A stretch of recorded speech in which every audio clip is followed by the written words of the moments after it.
Tony Alamo was a cult leader and televangelist who founded Tony Alamo Christian Ministries with his wife Susan in Hollywood in the late 1960s and built a compound just north of Los Angeles in Saugus, then built a huge compound in Arkansas, basically taking over an entire town with various Alamo businesses in the 1980s. Susan Alamo thought that God spoke to her. When she died, Tony claimed that Susan spoke to him on behalf of God. Makes sense. If God did talk to these two, he told them to do a lot of wicked shit. Tony Alamo Christian Ministries was at the center of a number of lawsuits and government actions, and Tony was jailed numerous times on a variety of charges, including income tax evasion, the theft of his late wife's body, and taking numerous underage girls across state lines for sex. The con artist and eventual polygamist started off wanting to be a pop star. He met another con artist in Hollywood in a bar and found out that a lot of money could be made in religion. And Tony and Susan did make a lot of money. They made tens of millions of dollars off their followers, had their own TV show, became friends with celebrities, and then it all came crashing down. The rise and fall of Tony Alamo's cult today on another cult edition of Timesuck. This is Michael McDonald, and you're listening to Timesuck. You're listening to Timesuck.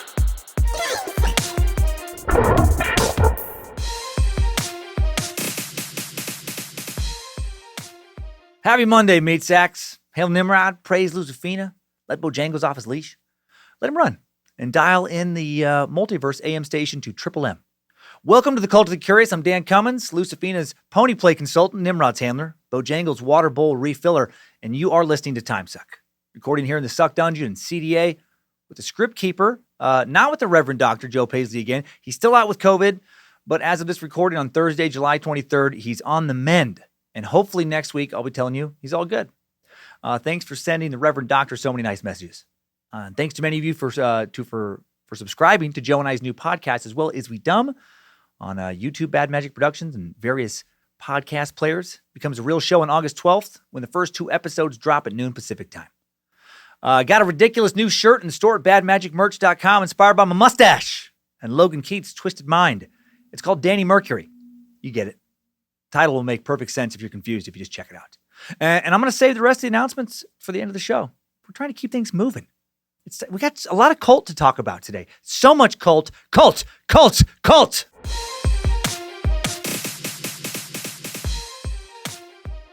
Choosing to put almost the entire show in today's timeline because I think it's just the best way to keep it all organized.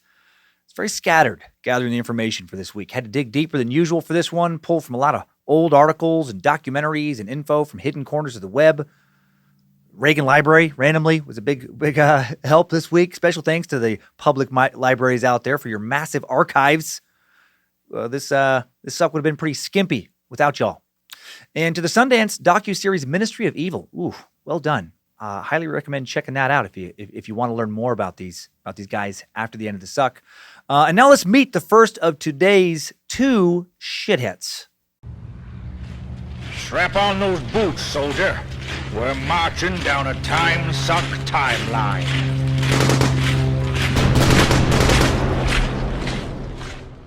Edith Opal Horn is born on April 25th, 1925 in Dyer, Arkansas. The daughter of Edward and Geneva Horn, little sister of Edna, born 2 years before she was. Father is Ed. Daughters are Edith and Edna. A lot of Eds in this family. No shortage of ego on that dude. Sadly, her father, Ed, died shortly after helping conceive Edith, dying over 7 months before she's born on September 9th, 1924, at the age of 32.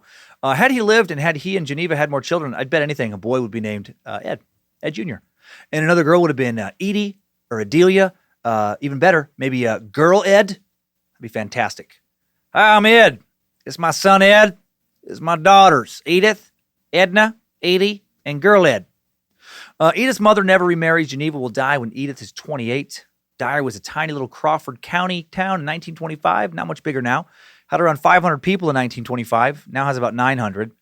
About 20 miles east of Fort Smith, city on the Oklahoma border with a metro population of around 300,000, if you include the Oklahoma suburbs. Dyer's roughly a 2-hour drive from Arkansas, which lies 140 miles to the southeast, and it's just a hair outside of the Ozark National Forest. And just 5 miles down the road from the little 5,500-person town of Alma, self-proclaimed spinach capital of the world. Yes, back in the 80s, the Allen Canning Company, based in Alma, was canning more than half of all the spinach canned in the U.S., about 60 million pounds of good green strength a year. Town still has a few Popeye statues scattered around. Not even kidding. If you don't know, no one has ever loved spinach more than Popeye. Crystal City, Texas also calls itself the spinach capital of the world. We got ourselves a spinach off! Crystal City, about the same size, roughly 7,000 people, also has a Popeye statue erected in 1937. Also, like Alma, has an annual spinach festival. So if you love spinach or Popeye, or ideally both, well, keep your fingers crossed that those two rip-roaring shindigs return in 2021. Put Alma and Crystal City on your calendars. Damn COVID probably put the kibosh on both those incredible festivals. Edith Opal, born into poverty, started her life in a small Arkansas town next to a tiny bit bigger Arkansas town where spinach canning, again, was the biggest game in town. Edith worked a variety of jobs starting who knows how young. Her daughter would claim years later that Edith hated living in Arkansas. Would say that people were mean to her and her family. They were looked down on. She never provided many details about her childhood. Nothing real specific. Somewhere around 1938, at the ripe old age of about 13, Edith got married to a man named Tom Brown. No age given for Tom. They have a son, Charles, who they seem to have given up for adoption. Yee! Might have gotten pregnant at the age of 12. Babies having babies. Also, by 1938, she's made it out of Arkansas, moved out to California, possibly settling in San Francisco. Some point over the next few years, young Edith divorces Tom, heads south for Hollywood, where she's going to be a big star. She's going to be a star, but she doesn't become a big star. She is cited in various articles as having gotten some acting work, but that could mean a lot of things. Based on pretty comprehensive film databases out there, it doesn't seem as if she appeared in any movies. Instead, she learns how to con people, if she didn't already know. She gets work, according to her daughter, I'll name here shortly, as a tea girl in various Hollywood bars. For this job, Edith hangs out at the bar alone, looks cute, which I got to say was a stretch for her. She's not a real looker. Flirts with guys coming in to have a drink, and then when these guys buy her a drink, the bartender fills her glass with iced tea instead of liquor, and the guy getting conned, he pays full price for his drink. He pays full price, for his drink and for her drink. He's paying full price for all the drinks. And then her job is to keep this guy buying these fake drinks, right? The more drinks he buys, the more money he makes. The bar gives her a little cut of the extra dough it makes, selling iced tea and soda and, whatever for the price of a martini or whatever she claims to be drinking. So she's establishing her con artist roots here. Important to understand who she was at her core. And she may have also learned how to start scamming churches around this time. If not, she certainly learns this skill soon. We'll go over that here in a bit. Sometime in the 1940s, Edith meets a man described in the only reference to him online I can find as a prize fighter and a mobster, Solomon Samuel Lipowitz. And in 1949 or 1950, Edith and Solomon have a daughter, Chrysanthemum Chris Lipowitz. No idea how to pronounce the full version of her name because it's made up. She seems to be the only person who has it, and in interviews, everybody just calls her Chris because it's a ridiculous name. I'm pretty sure Edith made it up. When you Google pronounce Chrysanthemum, every article that comes up is about Chris, her daughter. By 1965, Edith and Solomon get divorced. Again, sorry for the sparse and often somewhat vague details. Piecing most of this together through genealogy databases, old LA Times articles. Like a lot of cult leaders, Edith would do everything she could to obliterate her past once her cult began so she could rewrite her own narrative. Cult leaders, no one loves to rewrite their narratives, more than a cult leader. Soon, Edith will change her first name to Susan, her last name to Alamo. Alamo, God, I always want to say Alamo. I don't know why they picked Alamo, but they chose to pronounce this fucking fake name of theirs as Alamo. She'll lie her ass off about damn near everything for the rest of her disgusting life. Let's talk about Edith's church scam now. By 1960, Edith's main source of income became scanning various LA area churches through this little bullshit testimonial song and dance she'd worked out with her daughter Chris. Edith and Chris would randomly pop into some Pentecostal church. Edith dressed impeccably. Her cute little daughter, Chris, at her side.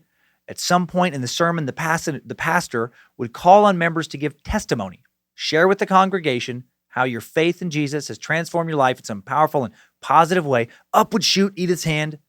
She'd tell a story she'd rehearsed countless times, totally made up story about how she and Chris had just gotten back from Mexico, spreading the gospel of Christ.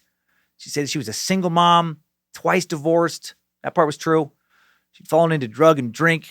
That part was true. She was a sinner of the highest order. Also true. But then she found God. And that part was not true. Praise Jesus. She opened her heart to the Lord, received the Holy Spirit. Can I get a hallelujah? And God had picked her up, had taken her from the gutter, and given her a mission to save souls that were as wretched as she once was before she'd seen the light. Even though she could barely put food on the table, even though most days she didn't know how she was going to keep a roof over her young, innocent daughter's head, she kept traveling to Mexico to spread the message of Christ to the Mexicans, who I got to say, I thought were generally more religious than Americans already, but whatever. Whole story was a lie. After her testimony, she'd ask if her daughter could sing a gospel song for the Lord, and Chris, who had a beautiful voice, who'd also been rehearsed for this, she'd sing a pretty song, the collection plate would be passed around, and these two would be given enough money to keep spreading God's good word. But of course, they wouldn't do that because they weren't doing that. Edith, according to her daughter, would spend most of the money on cigarettes and booze. Chris said her mom referred to this kind of work as doing a church. She'd say stuff like, "We're doing a church tonight." The con artist has found a new target demographic to hustle, Christians, and she'll hustle them for the rest of her phony life. Edith also, by 1960, would travel around a bit with Chris, giving her testimony at church revivals as well, make a bit of a name for herself in certain little Christian circles as a powerful speaker, a powerful converter for Christ. Also started doing a little bit of street preaching around L.A. In 1964, when Chris was 13 or 14 and her mom, Susan, was 38 or 39, the two were hanging out at a restaurant and bar that no longer exists on Hollywood Boulevard called Aldo's. And in walks 30-year-old Tony Alamo, looking like the fucking big shot he ain't. He actually wasn't known as Tony Alamo at that point. He was known as Marcus Abad. The con artist meets another con artist. It's a con off. And now we're going to back up from this point so I can share Tony's pre-1964 life, and then we'll reconvene back in this bar in 1964. On September 20th, 1934, going back now. The man who became known to the world as Tony Alamo is born Bernie Lazar Hoffman in Joplin, Missouri. Joplin, like Alma, is out on the Ozark, but on the opposite northern end. A little more populated area. The Joplin metro area has around 200,000 people, 135 miles almost due north of Dyer, Arkansas. So the future Tony and Susan Alamo didn't really grow up that far from one another. We visited Joplin before in the Suckverse, home of Depression-era gangsters Bonnie and Clyde's most infamous hideout, located on 34th and Oak Ridge Drive. Most famous pictures of those gangsters coming from Joplin. After getting in a shootout with local cops, they left a camera behind. When they fled, had some undeveloped film in it. Little Bernie was raised Jewish. He claimed his father, Bernard Hoffman Sr., was a Jewish immigrant from Romania, who Alamo claims. I'm going to get pissed at that pronunciation they chose for the rest of this suck. Claimed that he'd been a dance instructor for Rudolph Valentino, an Italian actor based in the U.S. who starred in several well-known silent films, including The Four Horsemen of the Apocalypse, The Sheik, The Blood and Sand, The Eagle, and The Son of the Sheik. Valentino, huge sex symbol known in Hollywood as the Latin lover. Ever heard that term? I have. Been used to describe a lot of different heartthrobs over the years, and it came from Valentino. A little extra trivia. He was the first to ever be called the Latin lover, a description that was coined by a movie studio promotion team. He was James Dean, basically, before James Dean was ever even born. Did Tony Alamo's dad teach this dude how to dance? Fuck no. Highly doubt it. Bernie, as you'll find out, is even more full of shit than Edith. This is just what he claimed. Bernie's mom was Lillian Johnston Hoffman. Almost nothing is publicly known about her. And he had at least two siblings, brothers Richard and Daniel D. Hoffman. Little is known about Richard as well. It does say in Daniel's obituary that he died in 2006 in Nashville at the age of who knows. It doesn't say. Daniel would become a radio DJ for decades, starting his career in Missoula, Montana, not too far from the Suck Dungeon. It's a little over 2 hours, where he got his radio engineer's license. Then he got his first on-air gig in tiny Hamilton, Montana at KLYQ. Then he moved on to gigs in Billings and Butte. Became a program director for KXLF in Butte, and then bounced over to Pasco, Washington, Houston, Omaha, Peoria, finally landing in Nashville, where he became one of the city's top DJs, number one DJ for a time, DJ Dan, working for WKDA Top 40, a powerhouse station for a while. And his brother Bernie, not mentioned in his obituary. I get the feeling that by the time he died, it had been many decades since the two had spoken. When Bernie was a teenager, Alamo would say he left Joplin for the West Coast. Most likely, he spent part of his time growing up in Missoula with his brothers DJ Dan and Dick. Maybe he was a DJ too. DJ Dick and DJ Dan. That's a fierce duo. After Montana, Bernie ended up in L.A., adopted the name Mark Hoffman. Then he changed his name again to Marcus Abad and achieved some modicum of success or failure, depending on how you look at it, in the music industry. Later claimed that he recorded a, quote, hit record single in 1964. He had a hit. Little Yankee Girl. This is my favorite claim of his. He claimed that he was asked to manage the Beatles, the Doors, and the Rolling Stones. And I do not believe for a second he was asked to manage fucking anyone. Definitely not the Beatles or the Doors or the Rolling Stones. None of those bands would have had anything to do with this bum. And Little Yankee Girl, not a hit single. Listen for yourself. He wrote this little ditty with his brother DJ Dan. I'm just a British boy falling in love with you. I don't know why. I haven't known you for very long. If you should say we're only friends, I'll die. Oh, God, I love this real quick. I love the sound. Oh, boy. Like so many cult leaders, this dude was a frustrated rock star. Man, Charles Manson, David Koresh, Father Yode, all these idiots thought they were going to make it big in music. And I love how in this song, this clown from Joplin, Missouri pretends to be British. There's some lyrics in there where he talks about being, this British guy coming over for this Yankee girl. And the B-side of this song is a little ditty called Big Coal Man. It might be worse and a very different sound than the side A, than the lead single, the hit.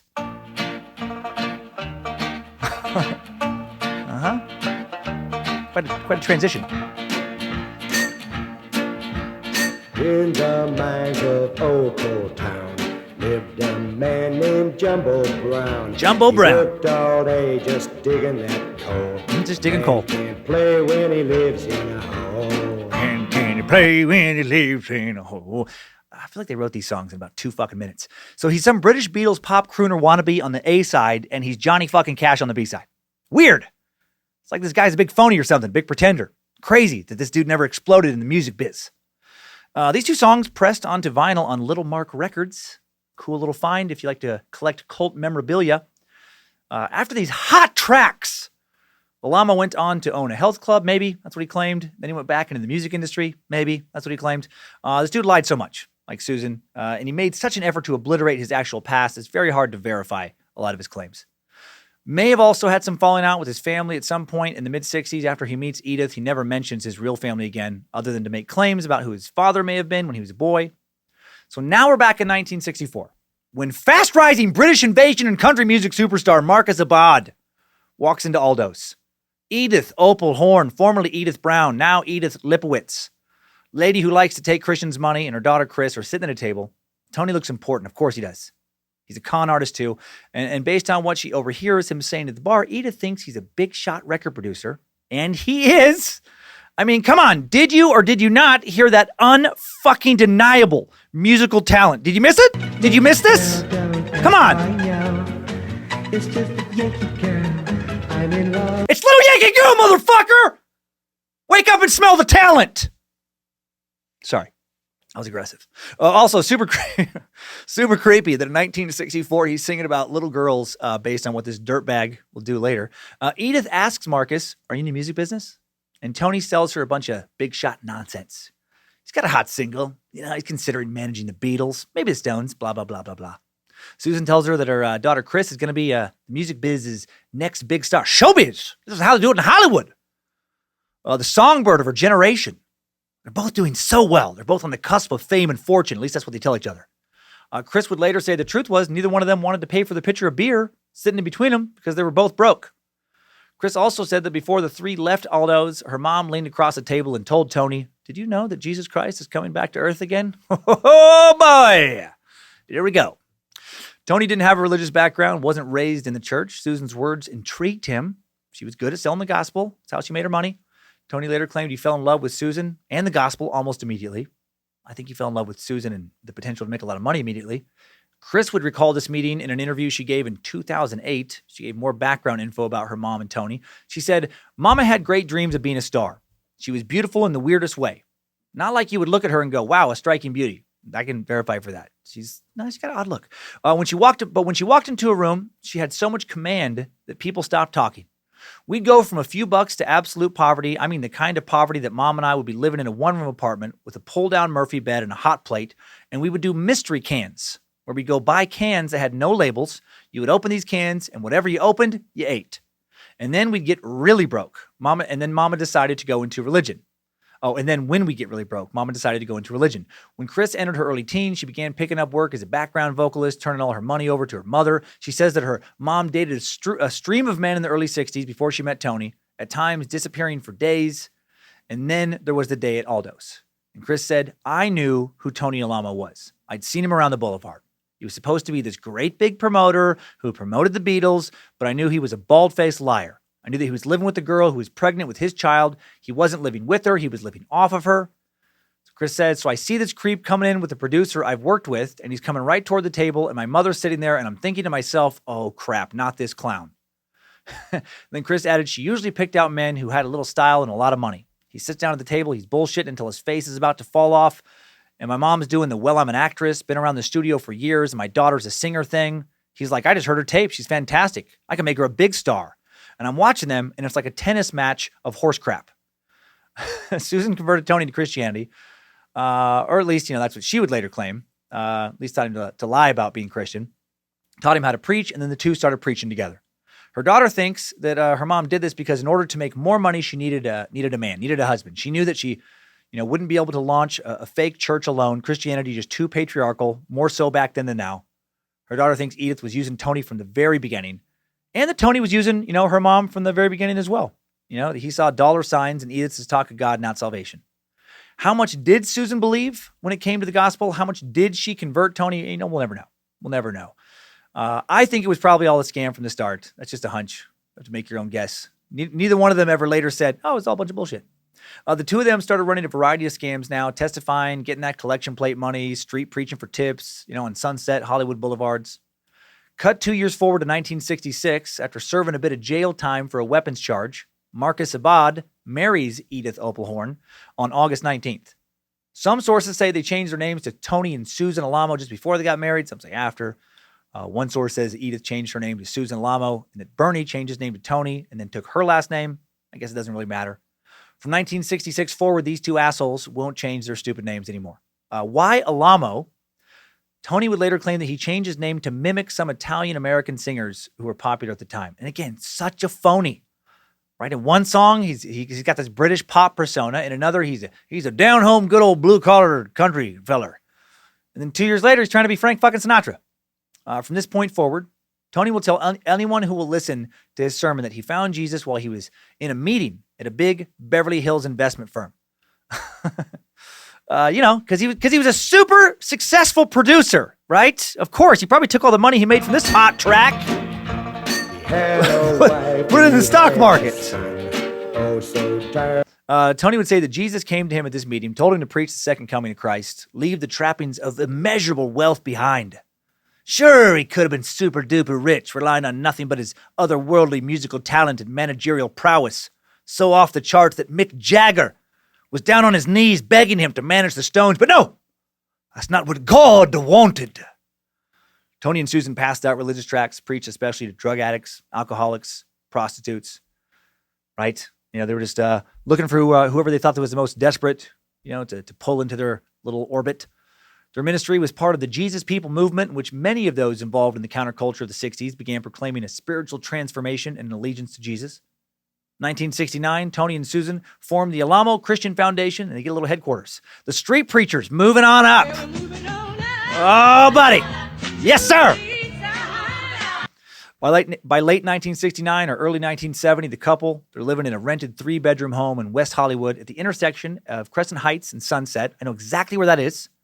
For those of you in Los Angeles, just a few blocks west of the Comedy Store on Sunset, almost directly across the street from the Laugh Factory, there's a Trader Joe's where this house was now. How about that? A Trader Joe's and a Starbucks and a CB2, right where Tony and Susan Alamo's cult was founded.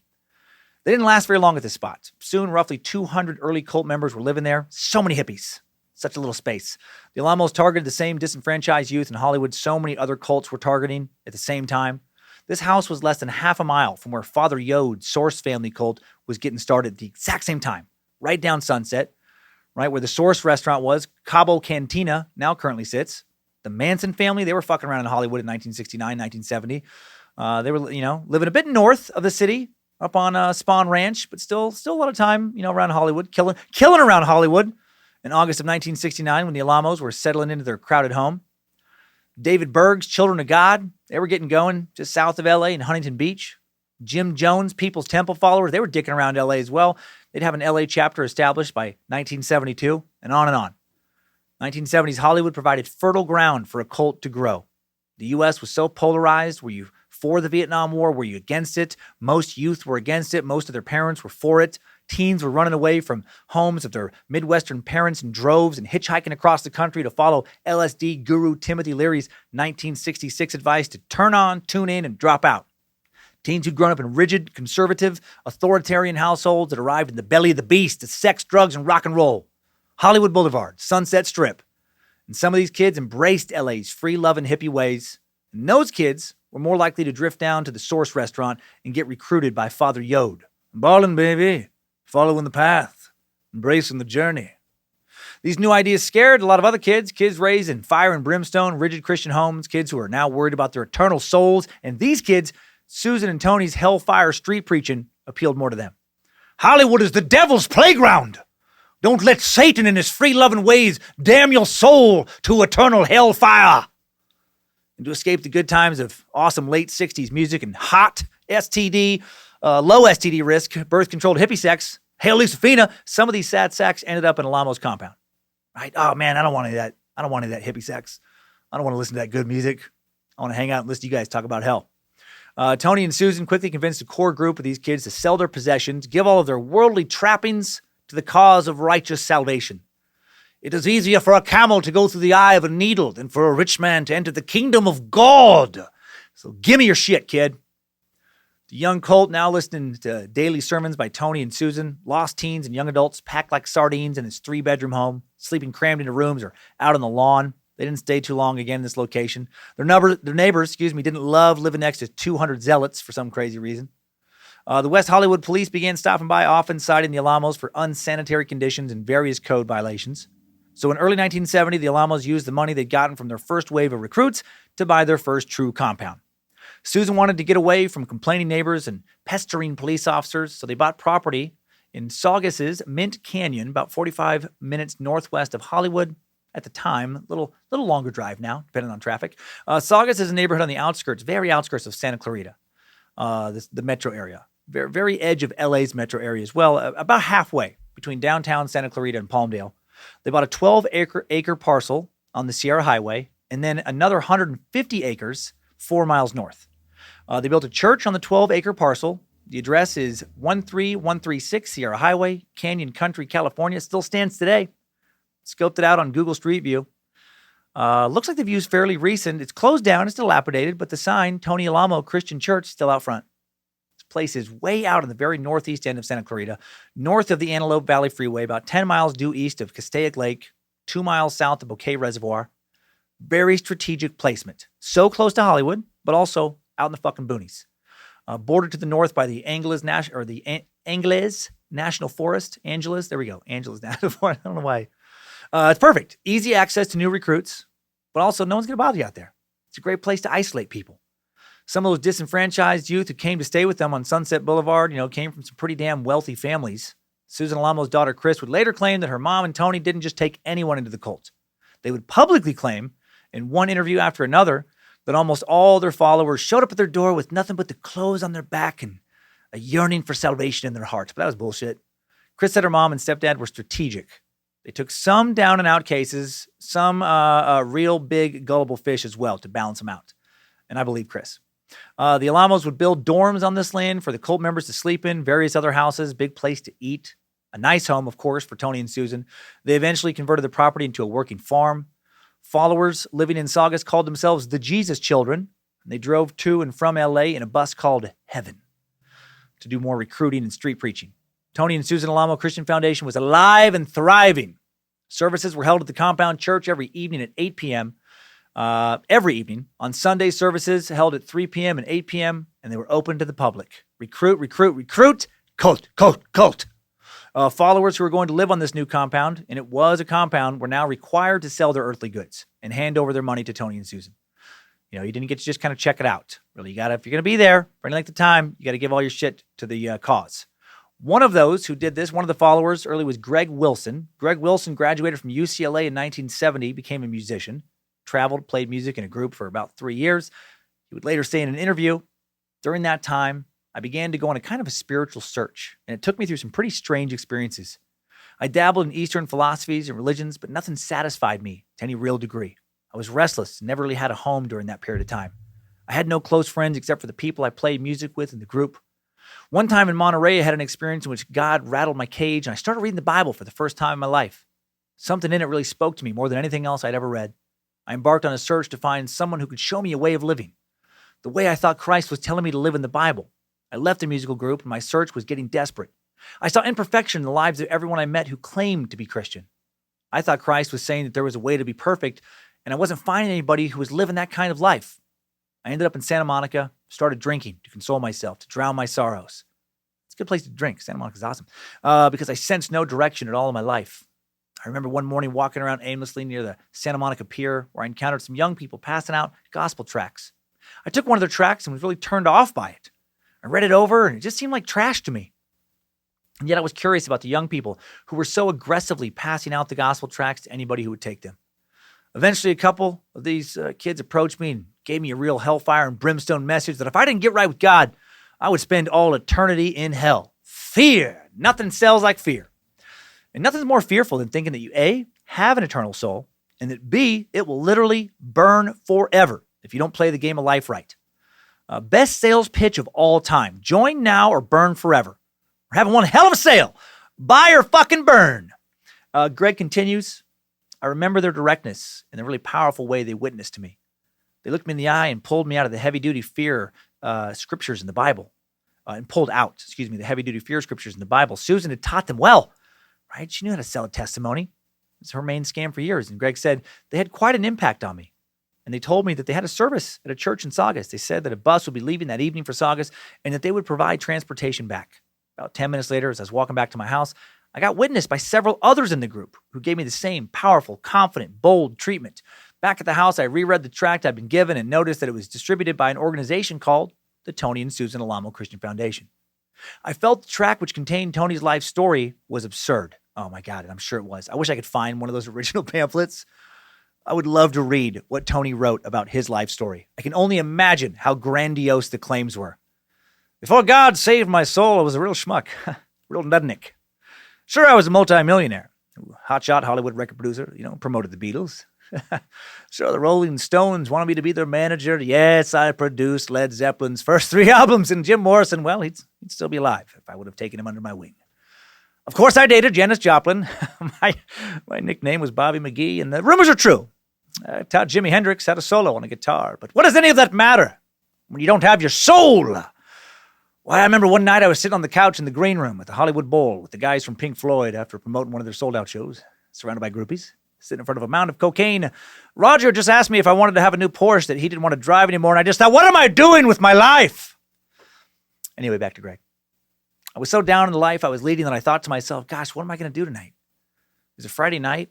I'd probably sit around and play some music with the guy I was staying with and end up getting drunk. Sounds fantastic. Wake up the next morning with no better prospects in sight. So I concluded, you've got nothing to lose. You even get a free dinner there. I didn't have much money at the time, so even that was pretty appealing. I was really turned off to churches up to that point in my life, and I hadn't attended church in a long time. I was curious to see what all these young kids were so fired up about. So I decided at 5 in the afternoon that I would go and check out the place. While on my way to the appointed place, I was really taken aback when this red, white, and blue bus pulled up. It had the word heaven written across the front and Tony and Susan Alamo Christian Foundation on the side. I got on board. It seemed funny at the time that no one really talked to me. Some people were reading, few were talking to each other. And that's one of the ways it would start. Someone doing some soul searching, right? Someone not happy in life, someone disillusioned, hopping on a bus. The bus brought Greg to a prayer room that looked like a converted restaurant. Later, a service started. It was loud gospel rock. It spoke to the musician in Greg. He wondered if God had brought him to this compound to use his musical abilities for God. After a long sermon, an altar call was given by Tony to have any unsaved people, anyone not in the cult, come up to the front and recite the sinner's prayer.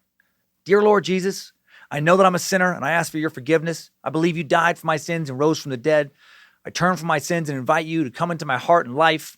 I want to trust and follow you as my Lord and Savior. And Greg broke down and cried when he recited this. They got him. Here we go. After the scripture, cult members give him the hard sell. They're quoting scripture. They're telling him that God has called him to the compound to be safe, to be saved. The end times are coming. Fear, be afraid. God's wrath is close. Greg is asked, do you want to stay and walk with God, or do you want to leave and turn your back on salvation? Apparently there was no third option. He remembers cult members telling him that if he left, he might end up on drugs. Or he could end up insane. Or, this is their words, not mine, worst of all, he could end up a homosexual. If he doesn't stay on the compound, the devil's going to start throwing dicks in his mouth, just one after another. The older I get, the more silly I think it is to care about sexual preferences like this. A relative of mine came out recently as polyamorous, and then another relative of mine called me up and was like, oh my God, do you hear about so-and-so? They're polyamorous. And I thought it was like all juicy and gossipy. And they were so disappointed when my response was, yeah, I don't know, who gives a shit? Well, I used to give a shit about 25 years ago. What a waste of energy. And sometimes I would cite scripture, to back up my confused hate. Greg decided to move to the compound. He wanted just to drive down to Mission Viejo. They got him. They sold him. He wants to go down to Mission Viejo, just get his things, and then tell his parents that, that he's starting a new life. Cult members tell him this is a horrible idea. That's exactly what the devil wants, to have your parents talk you out of this. Cult. They quoted scripture about leaving your parents. You got to leave your parents. You got to accept that God is your only father. Cult. Greg agrees to let 3 cult members drive with him down to Santa Monica to grab his things there and then come right back. Those 3 cult members had to protect him from reasonable, logical, caring roommates talking him out of throwing his fucking life away. I mean, they had to protect him from the devil is what I was trying to say. The first few weeks he was there, Greg was watched 24 hours a day. He, like all new recruits, was referred to as a baby Christian. A week after he'd arrived, his parents showed up. His sister had told them where he was. Prior to them showing up, cult members told him day and night that his parents were going to be coming, that the devil was trying to use his parents to take him from God's light. The devil was going to, use his parents to take his salvation away from him. Of course the devil would do that. Greg's soul was his goal. When his parents showed up, they demanded that their son leave with them, just like the cult told them they would. Damn you, Satan! Cult. And that's when Greg knew he had found a new home. Greg said that over the next few months, whenever he had any doubts about anything that went on at the Alamo Foundation or Alamo Foundation, stupid pronunciation, a circle of 4 or 5 brothers would form around him immediately, and they'd pound him with scripture, talking a lot about the devil, trying to trick him. Always the devil, the great adversary. Such a great way to unite a group, right? Keep them rooting against the same enemy. It works in war and it works in religion. Whether the cause is just or not, it works. Greg was put to work in Bakersfield during the day, shortly after he got there. Farmed out by the foundation for manual labor, picking crops. He was bussed back to the compound at night after 12-hour days in the field. He was one of roughly 100 other members sleeping on the floor of a 4-room, uninsulated, unheated shack. Mice running around, nothing but a pillow and a sleeping bag. He was told his trials and tribulations are going to make him strong. He was also told his paychecks for his work in Bakersfield were always going to be signed over to the foundation. I mean, who needs that devil money? Anyway, come on. They're doing him a favor. He was told all his suffering was preparation for the horrible time of tribulation that was coming when Christ returned, which is going to be soon, very soon. It's always soon with these motherfuckers, isn't it? Right? They always talk to God. God's always angry. And he's always coming back soon.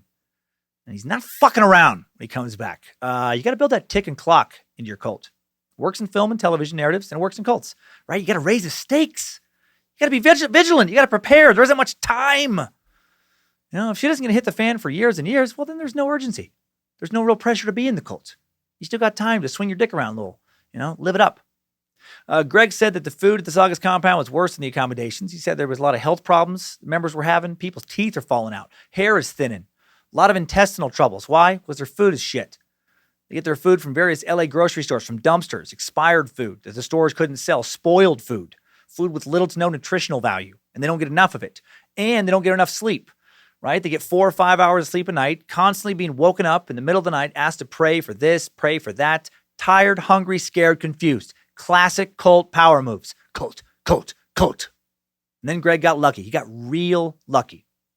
After living at the compound for what seems to be around 6 months, his interview wasn't exactly clear on this, his parents show up to visit him again under the guise of just want to say goodbye, right? That's what they told him. That's what they told the cult. Everybody calm down. We're just here to say goodbye. They show up calm. They seem sad. They don't seem angry. They don't seem like they want to talk him out of anything. They just want him to say goodbye, to them, and they want him to say goodbye to to his cousin who's sitting over in the car. So he walks over to say his goodbyes to his cousin, and that's when his cousin grabs him by the wrist. Boom! And then his dad pushes him into the car and they fucking kidnap him. Yeah, love it. Morally justified kidnapping. His cousin and dad restrain him. They drive him to a man named Ted Patrick, a man known as the father of deprogramming. Despite a lack of formal education and professional training, Ted Patrick would end up being hired by hundreds of parents and family members to deprogram their loved ones. A high school dropout, Patrick based his techniques and practices on his own gut instincts and life experience. A documentary was actually made about Ted called Deprogrammed. Used to be on Netflix, used to be on Amazon, used to be on Vimeo, a lot of other places. Basically impossible to find now, and I don't know why. It's intriguing. Patrick used what he called a confrontational method with Greg. He says of his method, when you deprogram people, you force them to think. But I keep them off balance, and this forces them to begin questioning, to open their minds. When the mind gets to a certain point, they can see through all the lies that they've been programmed to believe. They realize that they've been duped, and they come out of it. Their mind starts to work again. Love me some Ted Patrick. Hail Ted Patrick. After several days of being, confronted by Patrick, why won't they let you sleep? Why do they take your paychecks? Does that seem like God's love? Why do they live in a mansion when you sleep with the mice? Greg wakes up from his programming, snaps out of the spell that the Alamos had woven on him. One Susan had been perfecting for many years now. And he breaks down in tears. He hugs his mom, and his family gets their son back. And then he goes on to get married, have kids, live a normal life in Southern California, free from any cult. Sadly, so many others would not be so lucky. Tony and Susan were making a lot of money off those other followers, and Saga started in 1970. They had roughly 300 members living at the compound, around 200 being loaned out for migrant work or were doing other random jobs pretty much year-round. All of them signing over their paychecks. Former member Kerry Miller moved onto the compound in 1970 when he was 17, followed his older brother Robert into the Alamos mindfuck trap. Kerry thinks each of the Jesus children living on the compound, working outside of it, were signing over $200 to $500 paychecks to the Alamos twice a month. If those paychecks were all just $300, hypothetically, that would equal out to an income of about $1.5 million a year. Plus, these people are giving everything they have to the Alamos when they join. Plus, the Alamos are monetizing the compound in other ways, selling goods made by those who don't work outside the compound. The Alamos done with their little street hustles now. They have built a cash cow. And to keep all this money, they created a nonprofit foundation so they don't have to pay taxes. And they skimp more and more on expenses when it comes to their faithful, right? They're giving them terrible food, as we talked about. Very little supplies of any kind, like with clothes and stuff. Mothers are only given cloth diapers for their babies and not enough soap and water to keep them clean, like one pair. These diapers would often end up so dirty they'd be full of maggots, and then the moms would be blamed for the maggots. These moms emotionally abused, told that they were dirty, they were lazy. How dare you allow your babies to walk around in diapers full of maggots? Well, the mom didn't have time to clean these diapers. They were too busy doing chores on the Saugus compound, tending to gardens, fruit trees, cleaning, being put to work in various ways to make crafts and goods to sell to make the Alamos more and more money. And why do these people put up with all this treatment? Because they truly believed that Tony and Susan were God's prophets. They believed the Alamos and only the Alamos could save their souls. Cult, only I have the answers. Tony and Susan told followers that Susan could literally talk to God, that she literally heard his voice. Susan told followers that she was the handmaiden of God. She was Christ's body on earth. She presented herself as God on earth, and God's word was to always be followed. And she never even once broke character and said something like, "Get the fuck out of here. I don't know shit about God. Come on, gosh dang. Oh my heck. I've been tomfooling this whole time. God could talk to me, if he's real and created all this beauty. Why the fuck would he have some piece of shit street hustler spreading his word? That don't make no sense." In the early days of the cult, Susan was unquestionably the leader, not Tony. He was the sidekick. I find this interesting, right? The trajectory of this cult's long life is unusual in this way. Tony is the cult leader who eventually becomes the most infamous person associated with the mess they would make. But without Susan, the first real cult leader, Tony would have just remained a street hustler. Susan, man, so good. The mastermind, so good at manipulation. Check out this little scam she ran. This is one of her favorites. For well over a decade, she pretended to have terminal cancer. Right? The only reason she wasn't dead was because God worked one of his miracles to heal her. During one sermon, she says, "I've had terminal cancer for 6 years now." You know who never verified that? A doctor. Any doctor. No doctors at all. Her daughter, Chris, says she made it all up. Made up having cancer. What a piece of shit. Claims like this have never made sense to me. Like, I don't understand why people buy these type of claims. Like, what a weird miracle. Let me get this straight. Right? Like, you've lived with terminal cancer for 6 years. Why couldn't an all-powerful God, I don't know, just cure it? instead of making you go through that? Well, Susan had an answer for that. She said she was continually sick because God was punishing her for the sins of her congregation. She is sick so you can be well. She's doing this for you. Oh, man, now I get it. Makes sense. That seems like something a perfect, omnipotent, omnipresent God would do, right? Give you cancer because your followers who pretty much pray all day, every day, just still aren't praying hard enough. That's reasonable. Susan actually had these motherfuckers convinced that their sins had given her cancer, and they wept for her. They prayed. They worked harder. Oh, sorry, Susan. We're trying. We're doing the best we can. 1971, Susan's daughter, Chris, daughter of God's prophet, escapes from the compound. Weird that God's prophet's daughter would want to run away from her. She had 2 young kids. She was miserable living in the compound. She was hungry. She was tired. And Tony was now starting to beat the shit out of cult kids with what he called the Board of Education. More on that later, a lot more on that later. Chris was worried about her kids getting beat and also worried about her kids getting molested. Chris claimed, and I believe her claim based on everything I've learned about Tony, that back in 1966, when she and Tony and her mom had been in Las Vegas running one of Tony's last non-religious scams, getting a bunch of backer money apparently to try and promote this bullshit, supposed to be famous opera star. In their hotel room, she claims that Tony raped her. Never filed charges, but again, I do believe her. She was 16. She says she told her mom, and that her mom then told her that she was a whore, accused her of trying to take her man, and kicked her out of the house. God, if only she would have stayed away from Susan Alamo, prophet of God. So now 5 years later, 1971, Chris is 21, has 2 young daughters. She finally feels strong enough to break free from her abusive mother. She's motivated by protecting her kids. She wants to get away from her fucking creep stepdad. She says to Susan, Mama, listen, I've done everything you've wanted, and you know that. I just want to go now. I'm going to take my kids, and I'm going to go. My hand to God, I will never say a word. If they subpoena me, indict me, I will never say a word, but I have to go. I love you, and you're my mother, but I just can't be in this any longer. And Chris claims Susan said back to her, don't be stupid. Don't make me kill you. You're my daughter, but there's too much fucking money and too much at stake here. You try and leave, I'll kill you. And then Chris said, she said to her mom, you know what? You're not going to do that. You'll do a lot of shitty things, but you won't do that. And then Chris ran up to her room, she claims, where her kids were sleeping, woke them up, threw some stuff into a suitcase real quick, called a cab. The moment she hangs up, she says foundation members, including her mom and Tony, come storming through her door, and they proceed to beat the shit out of her. Says they gave her 2 black eyes, busted her lip, broke her nose, ripped some of her hair out. The cab driver arrives, interrupts the beating, calls the police. Chris says she put a towel over her face to keep from scarring her young daughters with her injuries. Susan tells the police that her daughter is a psychotic drug addict, that her injuries are the result of her trying to restrain her, to save her. And the cops buy it. Susan was slick, real slick. Of course she was. She's God's handmaiden. The 2 cops receive another call. They leave. And then Chris loses consciousness. She says somebody cracked her in the back of the head with a telephone.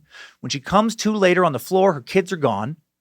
Right? She's freaking out, obviously. She calls the police. The same 2 cops come back. Now there's blood running down the back of her head. She tells the cops, you walked out of here. They stole my kids. It's a cult. They took my kids.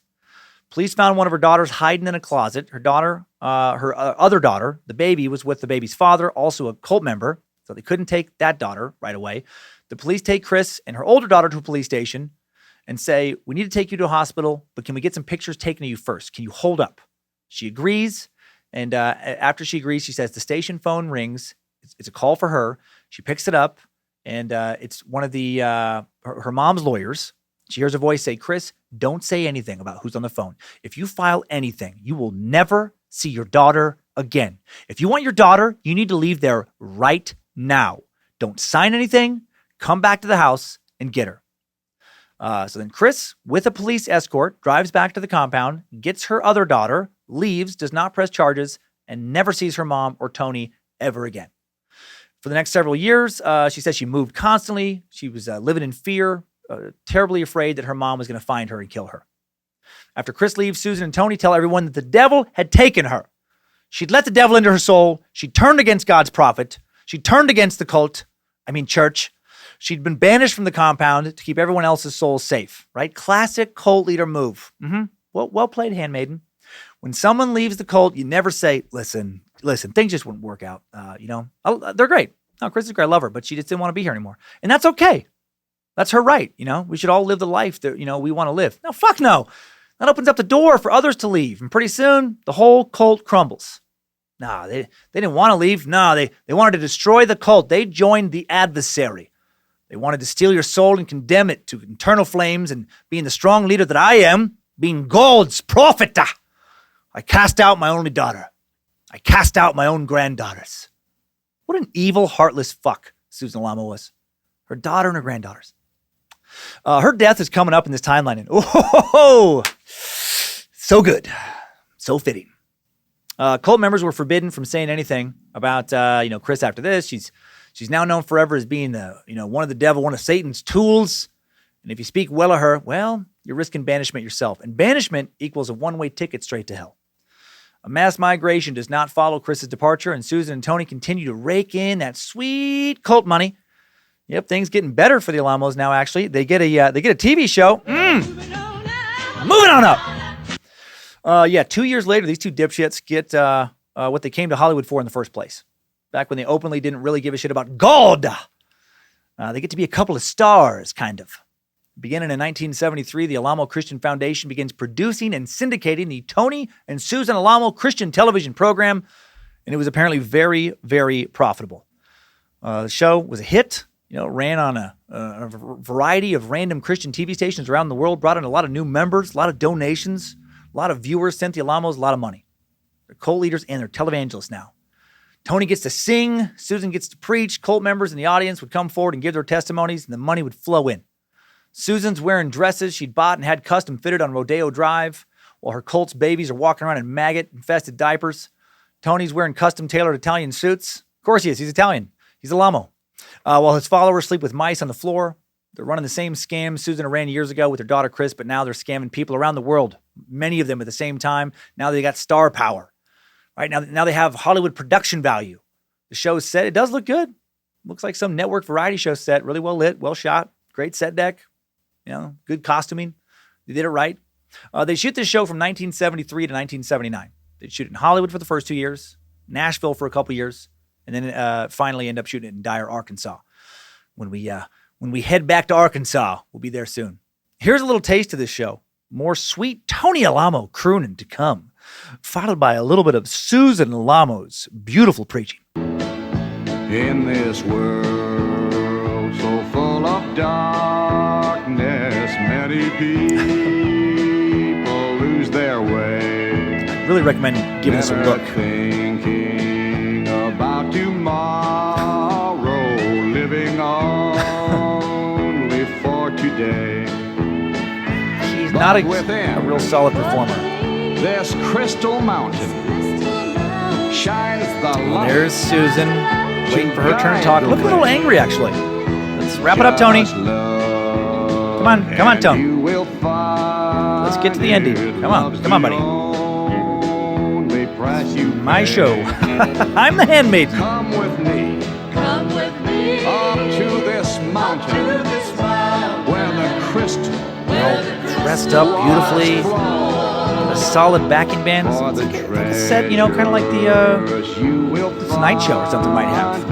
It's quality. All right, here comes Susan. Are worth more than precious gold. Oh boy, good job, Tone. Steps away from the mic. Perfectly timed. Susan, impeccably dressed, walks forward. Thank you.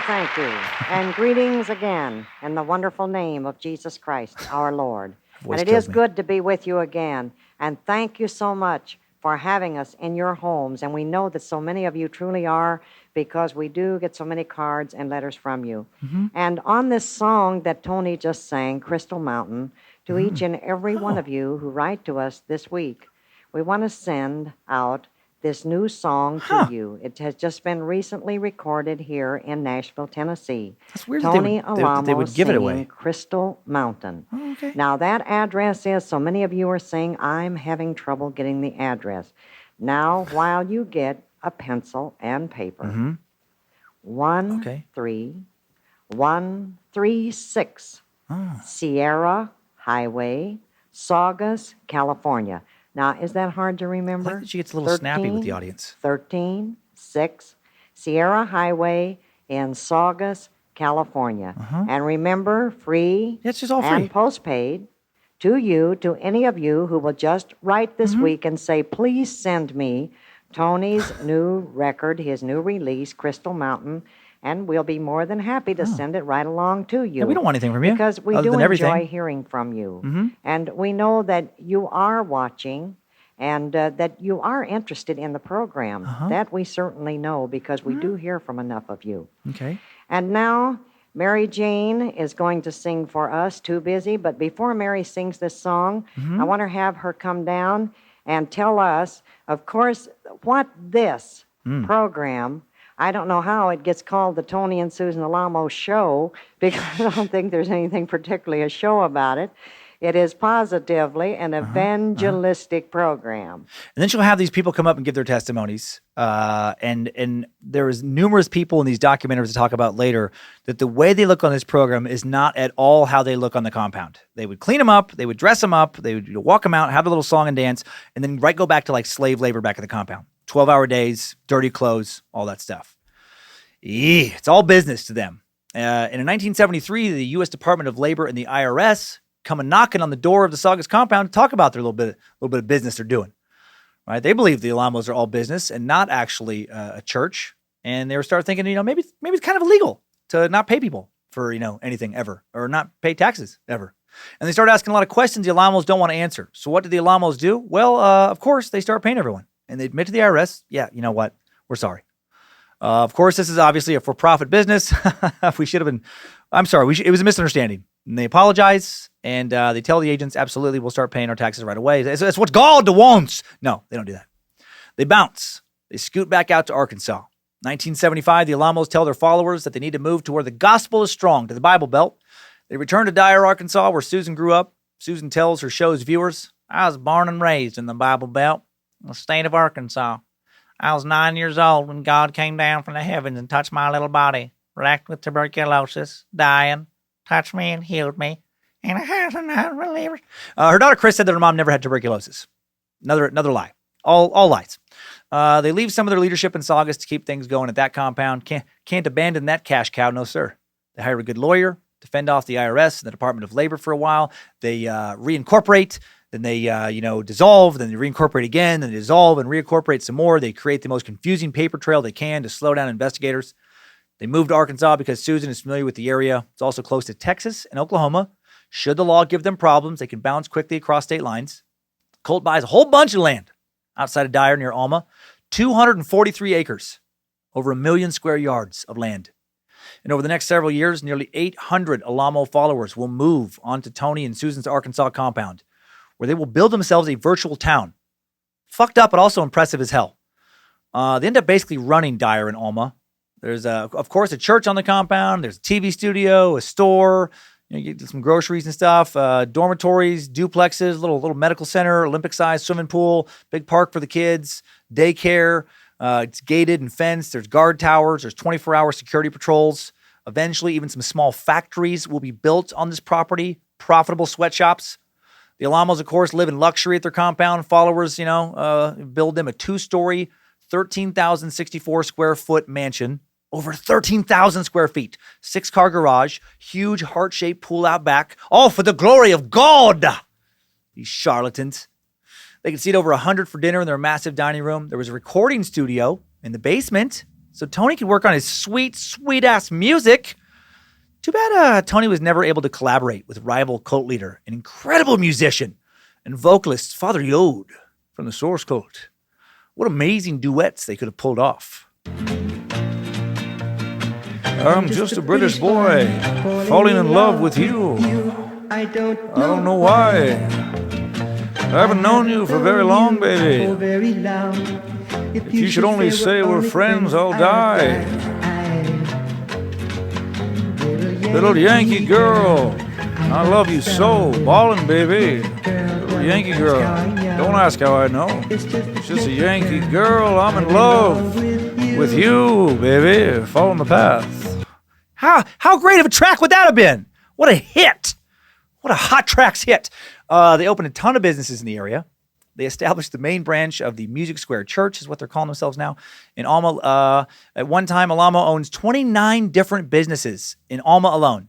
Alamo Western Wear, Alamo Discount Grocery, the Alamo Restaurant, which has become pretty famous regionally, actually. They'd be opening churches in other cities soon, making real estate investments in various states across America, opening stores in other cities like Nashville. David Kimbrough, an IRS agent who would be brought in to investigate the Alamos because they were hiding numerous for-profit businesses behind their church's nonprofit tax status, says that by 1975, they were making well over $1 million a year in profit, and then much more than that going forward. David says that in order to make that money, cult members were working 12-hour days, 5, 6, 7 days a week. Jack Mosley, who was the editor for nearby Fort Smith, Arkansas' Southwest Times Record, remembers when the Dyers moved in the area. He said they were always extremely well-dressed. They drove nice new Cadillacs, had a little fleet of them. In a documentary I watched, Jack holds up a photo of Susan wearing a very expensive-looking fur coat, huge diamond ring, standing in front of a new pink Cadillac. Looks like it's been customized quite a bit. The Cadillac parked in front of her mansion. When Jack asked her about her seemingly decadent lifestyle, Jack remembers Susan telling him that she was one of God's children and that God wants his children to go first class. Why are your followers suffering? At Georgia Ridge, the Alamos control cult members' lives more than ever.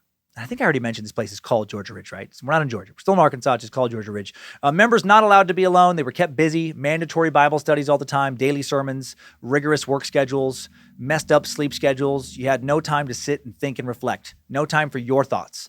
The Alamos constantly preaching fire and brimstone. If you don't repent, you'll perish. If you don't ask or do what is asked of you, your soul is in peril. You're going to burn in hell. The cult really starts to grow and grow in Arkansas. Due to no birth control being available at the foundation, lots of kids are born. Kids raised in this kind of indoctrination from birth. Kids that are calling Tony Papa Tony. Cult member Rebecca Gay was one of 24 kids born on the compound in just 1 year. The Alamos are really controlling these kids, right? These are the first cult members. They'd had lives before the cult, but now kids are growing up in the cult, kids who don't know any other kind of life. Growing up on the compound, Tony and Susan decide what the kids study, what they eat, when they go to bed, what they wear, what they do when they do it. Rebecca said that Tony and Susan were, quote, their gods.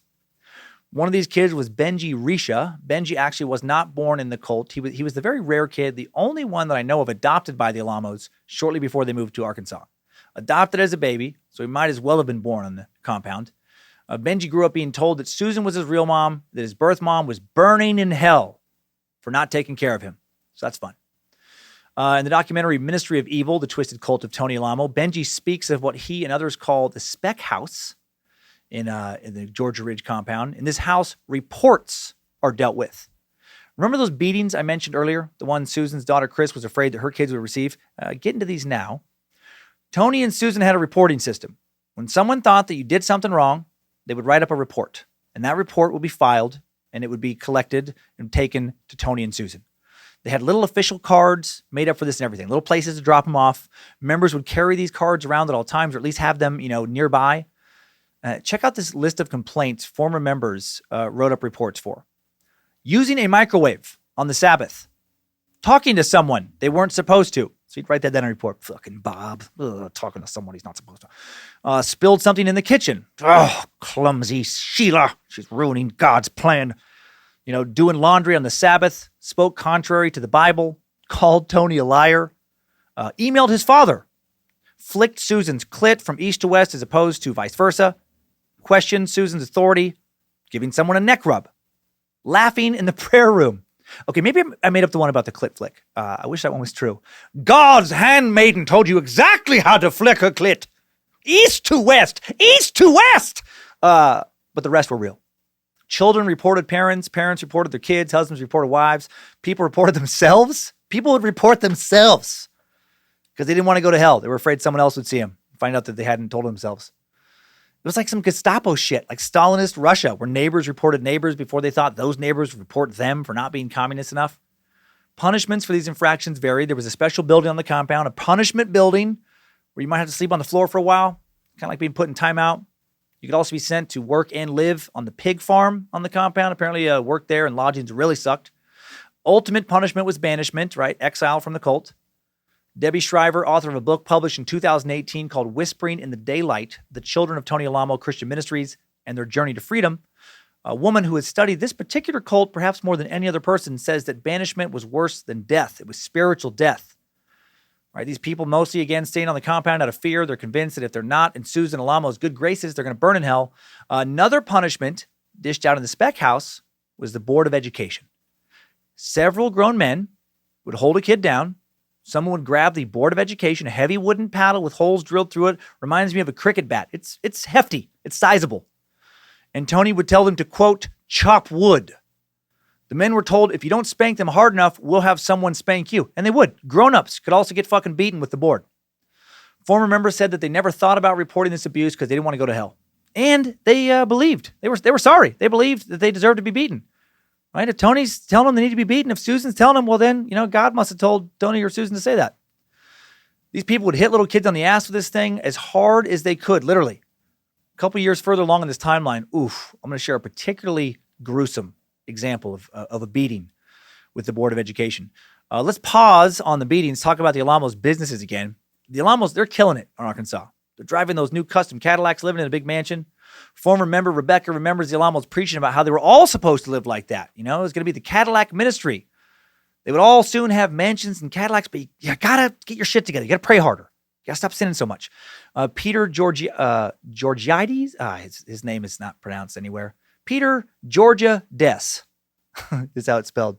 An attorney who would later work with many cult members and represent them in civil suits against the Alamos says this was all part of the theater. Dangle that carrot to keep the faithful in line, right? To sell their cult members on how cool it was to be part of their cult. The Alamos also start bringing in big name musicians to sing at their Alamo restaurant, where they had a small, intimate performance space. People like Hank Williams Jr., Roy Orbison, Tammy Wynette, Dolly fucking Parton. Oh man, Tony must have loved all of this. He clearly did. There's actually pictures of him with these musicians, big ass shit-eating grin across his face. How did he get Dolly Parton, who was huge in the late 70s, to sing at a restaurant in Alma, Arkansas? I'm guessing he paid her a shit ton of money for a private gig. Oh man, I wish I could know what Dolly Parton thought about him.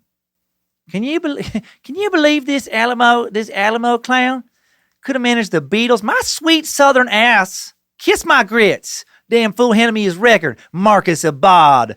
Big coal man. That man couldn't tell a lump of coal from a lump of dog shit. Throw it in the trash, Larry. Let's get the hell out of here. And if you wonder who Larry is Dolly's fake road manager. I made it for that reference. I love Larry. I've always loved Larry. He was a great fake manager with 3 fake kids from 3 different fake women. He had a fake drinking problem. He was fake troubled, but he had a fake heart of fake gold. He'd give you the fake shirt off his fake back. You get it. Jimmy Wisman from Crime and Sports, Small Town Murder would have probably joined this cult just to have been at Dolly Parton's show at this restaurant. Do you know how much that dude loves Dolly Parton? It borders on obsession. Love Jimmy and James over at Small Town Murder, Crime and Sports, by the way. Been too long since I mentioned them. Fantastic podcasters. Probably would have made terrible cult members. I don't see those two putting up with Alamo's shit very well. Jimmy would have probably killed him after meeting Dolly. You know who really was at Dolly Parton's Alma show? A young Bill and Hillary Clinton. They were sitting in the audience. In Bill's autobiography, he would mention Tony Alamo. Bill said that Tony, quote, looked like Roy Orbison on speed. Nailed it. If you look up images of this guy, Tony Alamo, yeah, Roy Orbison on speed is a pretty damn good reference. Looked like a fake-ass record producer because he was. In 1976, the U.S. Department of Labor charges the Alamos with violations of their Fair Labor Standard Act. It'll take a while for this case to affect them. It'll be held up in court for years. The department's lawsuit alleges that the Alamos should have been paying as much as $19 million in wages since their cult began. Addressing this in an interview, Tony says, the disciples of Lord Jesus Christ never felt that they needed a paycheck. What Tony doesn't mention here is that Jesus didn't get paychecks based off of their discipleship. He didn't take them. For the next few years, things go very well for the Alamos. They keep making lots of money. Their cult members keep having kids. Their business ventures thrive. The Saugus compound, the Georgia Ridge compound, everything else is allowing them to hire talented lawyers to keep the IRS, keep the Department of Labor at bay.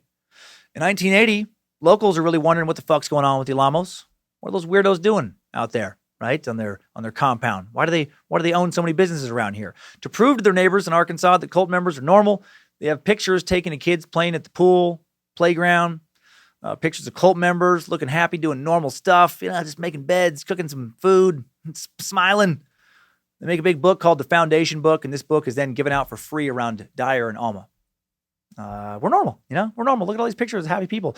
Former member Jessica Cooper, who was born on the compound, remembers the creation of this book. She remembers nicer furniture being brought in for the photos. She remembers being given nicer clothes to wear, new beddings. All of that went away after the photos were taken. All fake, of course it was. It's just propaganda. Tony Alamo finishes another book in 1980, publishes a book called The Messiah According to Bible Prophecy, unavailable in digital form and out of print. But Amazon, while you can't buy it, does list it and provides an introduction to it. It says, the most amazing drama ever presented to the mind of man, a drama written in prophecy in the Old Testament and in biography in the four Gospels, is the narrative of Jesus the Christ. It's kind of a weird way to phrase it, Jesus the Christ. One outstanding fact among many completely isolates him. It is this, that only one man in the history of the world has had explicit details given beforehand of his birth, his life, his death, and his resurrection. These details are in documents which are given to the public centuries before he appeared, and no one challenges or can challenge the fact that these documents were widely circulated long before his birth. Anyone and everyone can compare for himself the actual records of his life with these old documents and see that they match one another perfectly. The challenge of this indisputable miracle is that it happened concerning only one man in the whole history of the world. Also, did you know that I'm a close personal friend of Dolly Parton's? She made a pass at me, but I denied her. I'm married to God's handmaiden. I didn't let the offer to manage the Beatles and the Stones get in the way of my serving God, and I won't let Dolly's sweet titties pull me from the path. That part's not in the book. Too bad. Would have made a better read. 1981, not a good year for Tony and Susan. Not a good year. After lying her ass off about this for years, Susan actually does get cancer. How fucking fitting. Local newspaper editor Jack Mosley knew the surgeon who operated on Susan, did a little exploratory surgery, and when the surgeon opened her up, after a quick examination, sewed her back up. She was riddled with cancer, inoperable and terminal. So weird that God would do that to his handmaiden. Can you imagine what Susan must have thought? She had been testifying about God keeping her terminal cancer at bay, cancer that she didn't have for years. Now she fucking has it. Bad. Been telling followers for years that if they pray hard enough, God will heal them. A message I don't think her con artist has ever believed, and now she knows she's going to die. Ain't that a motherfucker? As she grows more and more ill, Tony starts to freak out. He's terrified that his cult's going to disband when she dies, right? They're following her a lot more than him. All his power is connected to her. She's the one God's speaking to. In the Ministry of Evil documentary, there's footage of Susan from Christmas in 1981, and she looks real rough as she stands in her mansion by the window, and followers on the other side of the window pray for her. And God does not answer their prayers, I don't think, unless they were praying to have her killed, which is possible. Then he did. April 8th, 1982, Susan dies at the age of 56, and I don't feel sorry for her one bit. According to a former member whose parents were close to Susan at the time of her death, from her deathbed, Susan grabbed Tony, pulled him in close, and said, "You're going to destroy this place. Let these people go. Don't continue this. It's wrong." Sure, why not say that in your final days, final moments, when you're not going to be around to enjoy the riches anymore? I don't think she said this because she had some change of heart and became a good person at the end. She probably just didn't want Tony to enjoy what she wanted, what she'd built after she was gone. Tony, of course, does not let his people go. He goes off the rails a bit, appears to go a bit nuts, or maybe he was crazy like a fox because his craziness did serve him well. He decides not to bury Susan. Tells his followers that following her death, he was, quote, and this is in a sermon, he says, "I was swimming in despair, drowning in sorrow. Had to seek the Lord to find out what to do, and the Lord told me to raise the dead. And a campaign to resurrect Susan began." He puts her casket in the spec house, leaves it open. Tells everyone that it's their job to raise God's handmaiden back up from the dead. I'm not making this up. Holy shit. He turns his house into a prayer chapel. Members make prayer chains, praying 2-hour shifts for Susan to come back. It goes on around the clock, 24/7. Even kids are doing this. And the way it's written is kind of weird, but apparently, I don't know if the spec house was attached to his house, but it's in his house. And the people who are praying, they're in front of her casket. And they stare at Susan's dead body for like many hours at a time, doing nothing but praying. They're just praying their asses off, waiting for her eyes to pop open, waiting for her to go full zombie and pop back out of the casket. I want Lindsay to do this to me after I die, right? No prayer chain, not that part. I'm not coming back, but I do want to hang around. Just my body. I think I want to be taxidermied, right? I want to be stuffed. I want to be stuffed I put a lot of thought into this. I want to be stuffed in a standing position.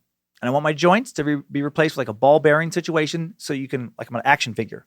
You can move me to different positions. And I want to have different outfits. I want to be dressed in different outfits. Sometimes I'm wearing a gi, ready for some karate, right? Maybe put me in a sidekick position, put a black belt on me, right? Who cares if I earned it or not? I'm fucking dead. What do you want to argue with my kung fu corpse? Go ahead. Maybe sometimes you put me in a little banana hammock, right? Put some suntan oil in my hand. Dead Dan's body's ready for the beach. Oil me the fuck up. I don't need, protection. Am I worried about skin cancer? So fun. If Lindsay gets remarried, I want to be in the bedroom. Put me in the corner. Let me watch.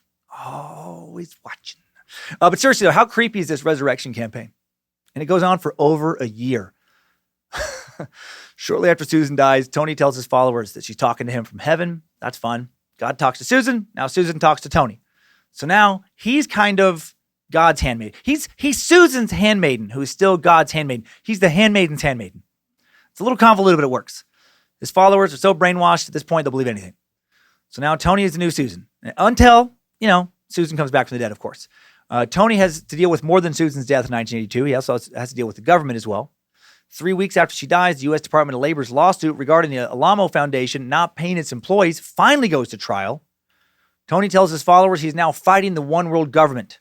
He says they're taking him to court because he was, quote, exposing the evils of the world. Followers believe that they're fighting against the beast. They're told to keep praying because the government's going to try and take away everything. Cult. Experts on cults say leaders do this all the time, right? One of the most common tactics cult leaders use is to keep the cult together. Again, is the adversary, the presence of an outside threat, to create that us versus them mentality, create a boogeyman. Tony frames the Department of Labor coming after him as an attack on freedom of religion.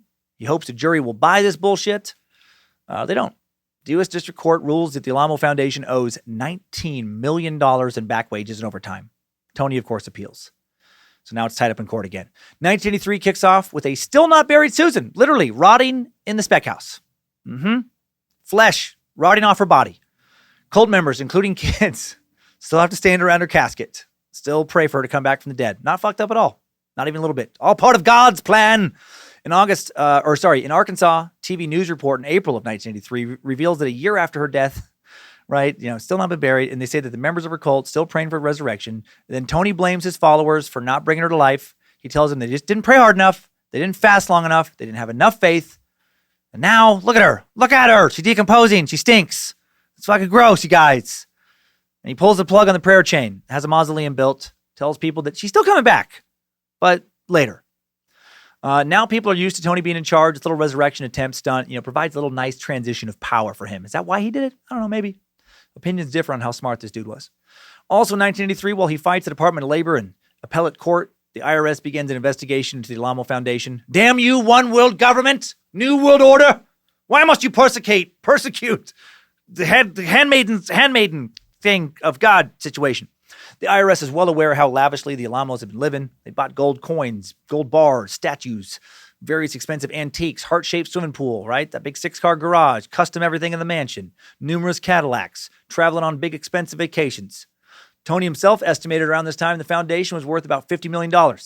They have damn near 30 fucking businesses in Alma alone, and they don't pay any taxes.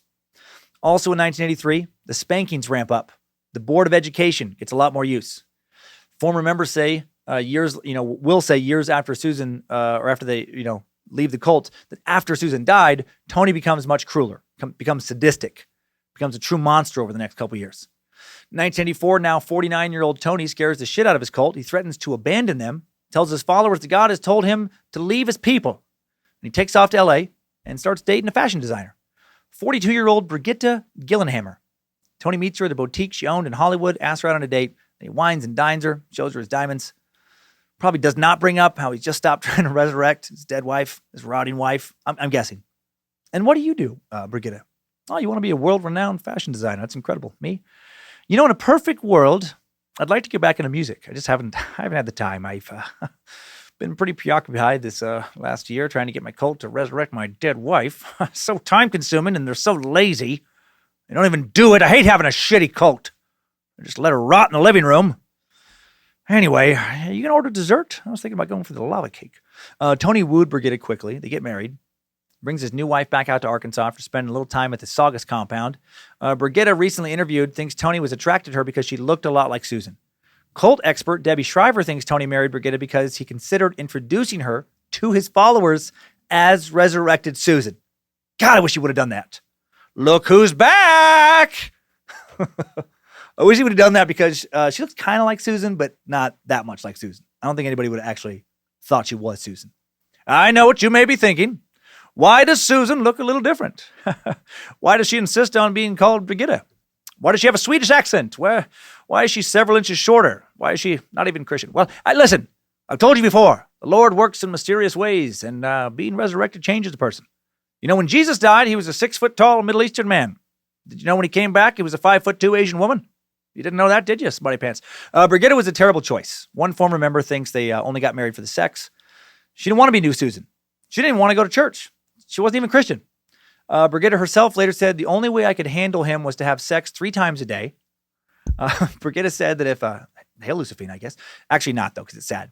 Brigitte said if they didn't have sex 3 times a day, if they only had sex once or twice, Tony would leave the room, go, quote, talk to the Lord, then come back and beat her. God, weird. All of God's messages. He's going to some other room. God, what do I do? You got to fucking beat her. You got to fucking beat her, Tony. Tony is so crazy. Brigitte brings a weird twist to this story that I love so much. So random and weird. With Brigitte's fashion connections, Tony opens a new business that will be his most profitable yet, bedazzled jackets. I shit you not. She designs these blue jean airbrush denim jackets bedazzled with sequins and rhinestones. They are something to behold. They're marketed under the brand Alamo Designs. Even the buttons say Alamo on them. They built a big factory on the Georgia Ridge compound. And by factory, I mean sweatshop. This is when the cult kids start working for a for-profit Alamo business for the first time. After evening prayer meetings, little kids would bust down to the compound road to the factory to work on Tony's jackets till the middle of the night. These jackets were rhinestoned by hand by adults and children alike, airbrushed by hand, had a whole assembly line set up. And these jackets were big business, high-end, made-in-America jackets sold in stores across the country.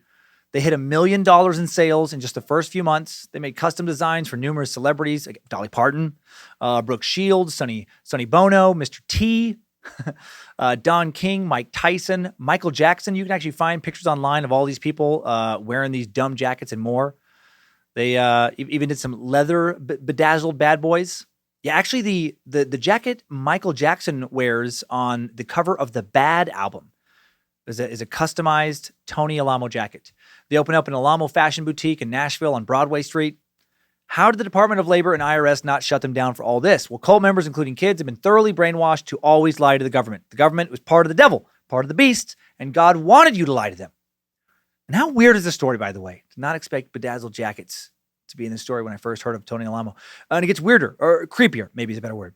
April of 1985, the U.S. Supreme Court upheld the verdict in the Labor Department case against the Alamo Foundation, and now Tony is legally required to pay his workers, and he owes almost $20 million in wages.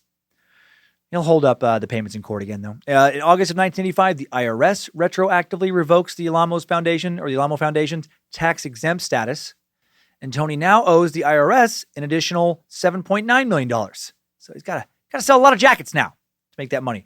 Brigitte says that Tony really starts to turn into the devil in 1985. Says he tries to strangle her many times. Told her that if she left him, she'd get nothing because nothing was in his name. Told her that if she left him, the Lord would kill her. You know, because he knows what the Lord thinks. He's God's handmaiden's handmaiden. Also around this time, Tony gets really into some Old Testament passages about God wanting you to have several wives. Oh, boy. And Brigitte said he started eyeing some young girls on the compound in a way she really didn't like. So he's really escalating his cult tactics. Late 1985, after less than 2 years of marriage, Brigitte files for divorce and leaves. She claims that after she leaves, he had me followed for years. He was crazy, of course, referring to Tony. In 1986, Tony gets even crazier. After Brigitte leaves him, he becomes especially unhinged. He's lost 2 cases against the government. He doesn't know how he's going to pay them the money. Former member Kerry Miller says that Tony told him in 1986 that he could pull out a switchblade, slice a member's throat, have them bleed out on the ground in front of multiple witnesses, and not get in a damn bit of trouble because his followers were okay with anything he did because he was the prophet of God. Cool, Tony. Okay. Nice, cool story, bro. Good to know. In 1986, Tony sends Kerry to Miami. He wanted to buy some real estate, take advantage of the boom that was going on there. Sure, he may owe a lot of money, but he also knows how to move his money around, hide it, reinvest it. While in Florida, Kerry meets a 5-year-old boy named Justin while fixing up a building he's bought for Tony. Justin's single mom is on drugs. She's mentally ill. She can't take care of Justin. Justin's pretty much living on the street. And she lets Justin travel with Kerry back to Arkansas, test out Tony's lay of the land. She doesn't really know it's a cult, but she lets her son go to visit him there. And then while Justin is in Arkansas, his mom dies, and Kerry and his wife, Carol, end up adopting Justin. Justin is so happy at first. No longer roaming the streets. Wonder where his next meal is going to come from. More on Justin in a bit. He will soon meet the Board of Education and be pretty savagely beaten. 1987, Kerry Miller's brother Bob starts the Alamo Trucking Company, another for-profit business. He says they're making money hand over fist. Also says that for the first time in 1987, he finds out about the Board of Education. Apparently, this was hidden from a lot of cult members. He didn't realize it had been going on for years. And then once he knew, he says he was done. He wanted to get out, tells his wife, Carol, they're beating kids bloody, Carol. They're not of God. And then Carol starts weeping and says, I don't want to burn in hell. And she refuses to leave. She's too brainwashed, too scared. Carrie's brother Bob also wants to leave. Bob can't convince his wife either. So Bob and Carrie decide to flee and leave their families. Get out, figure out how to come back for their kids later. They sneak out of the compound in the middle of the night. They're spotted by security guards who open fire on them as they run. Carrie thinks they were shooting to kill, but they didn't hit him. They made it out. And he said there was no going back to the compound, at least not to be taken in by the cult after that, because he will go back. In early 1988, shortly after Carrie and Bob flee, Carrie's wife, Carol, tells their adopted son, Justin, that Carrie and his uncle Bob are now dead in Christ, and they're going to burn in hell for what they've done. Well, a few weeks later, Carrie sneaks back onto the compound to rescue Justin. It doesn't work. His wife, Carol, wakes up, and she immediately screams at the top of her lungs, "Guards!" And Carrie has to bolt back out of the house, sprint back out of the compound, away from shooting guards once again. Crazy shit. Now to keep Carrie from reaching Carol and Justin again, Tony relocates them to the Saugus compound back in California. Justin, 10 years old in 1988, remembers missing his dad, Carrie, after heading back to California and then getting in a lot of trouble for missing his father because his dad was now of the devil. You don't speak well of your father. He's the devil. Missing your dad means you miss the devil, which means you're of the devil. Yeah, I get it. Makes sense. Missing your dad means you worship Satan. Totally. When you worship Satan, well, you got to be punished. You got to get the devil beat out of you. Tony, while not at the Saugus compound at the time, orders a public beating of Justin over speakerphone, and he supervises this beating via speakerphone. Other compound children, parents are gathered around to witness this spectacle. Tony tells them all, this will happen to you if you think of ever doing anything like this as well. Then he tells Justin, the Lord tells me that you deserve 150 swats. 150. Justin's mom, Carol, one of the parents witnessing this. A couple big dudes grab Justin, bend him over the arm of the couch, and then they go to work with the Board of Education. They take home run swings. Tony tells them to hit him with everything they've got. And again, Justin's 10 years old, less than halfway through the beating. The first guy, he gives the board to a second guy because his arm's tired. He'd wore himself out beating the fuck out of a little kid. Justin was hit so hard, blood is splattering off of his ass, getting on other kids and parents watching this beating. And he wasn't even bare-assed. He bled through his pants to get the paddle bloody. At one point, Justin tells his mom, who's watching, that it wasn't fair. He's begging her for it to stop. She says, shut up, you deserve it. Mom of the year. So many awesome people in this cult. Justin keeps getting hit. Eventually, the second guy gets tired. Third guy takes over. 10-year-old boy hit with a thick piece of wood in the ass 150 times, has to lay on his stomach for over a week afterwards, has to sit on pillows for several weeks, has to have gauze reapplied to his ass several times because it keeps bleeding. Other kids say Justin was never the same after that. Yeah, I fucking bet. He could barely talk about it on a documentary interview 30 years after it happened. 3 months after leaving the Arkansas compound, Carrie and his brother Bob received word that their sons have been taken across state lines and are now back in the Saugus compound. Since taking their kids out of the state was illegal, they're able to obtain a court order to recover them. With a sheriff's escort, they're able to invade the Saugus compound. Carrie gets Justin out, takes him to Disneyland, and there, Justin tells his dad about the beating. And Carrie has Justin then tell the police everything. And police raid the Saugus compound. They bring social workers, they check on all the remaining kids in Saugus for abuse, they interview kids, have them undergo medical examinations, look for broken bones. August of 1988, Tony and 5 others are charged with child abuse for ordering the beating of Justin. Rather than face this charge, Tony goes on the run. Bob and Carrie Miller now wage a civil suit against Tony Alamo and his foundation. They hire attorney Peter, Georgia, crazy name, to represent them. Tony is now running his cult from over the phone and through the mail. He records how he wants the church to be run on audio tapes, sends these tapes through the mail to upper management. He's recording 2 3-hour sermons each week. On one of Tony's tapes, he says, the Lord says that people are lukewarm, are going to get spit out of his mouth, and then you are going to hell. And he says, I don't care what anybody thinks about me. I just do what the Bible tells me, and reveal where all the wickedness is coming from in this world. so people have a chance for their souls to be saved. A lot of people in the United States of America would like me to shut my mouth. And the Lord has called us to do a work of the Lord with him and us doing it, not for him to serve you. You're supposed to be serving the Lord, okay? So let's get that straight now. The Lord has done a mighty work in me, and as long as I live, he still will. And if a person is a betrayer and they're saying they're going to betray me or anybody else for that matter in my church, I'm going to put them out. When Tony's on the run, things get worse for his followers in Arkansas and California. Beatings ordered by Tony become more frequent, become more random. Also, compound families start getting broken up. Half of one family has to go live with another and get shuffled around, keeps shuffling them around, keeps everyone scared and confused, tells his followers that the government, law enforcement, social workers, etc., all part of the beast, soldiers in an evil army. They want to kill them. They want to take their souls. In one taped sermon, Tony mentions that he told teenager Rebecca Gay, another follower who'd been born in the cult, to do something, and she has the audacity to not remember him telling her that. How dare she not remember one thing one time? Word gets back to Tony. Rebecca gets called into a compound office where Tony's on speakerphone again. This isn't going to be good. Tony tells her that he's heard that she called him a liar.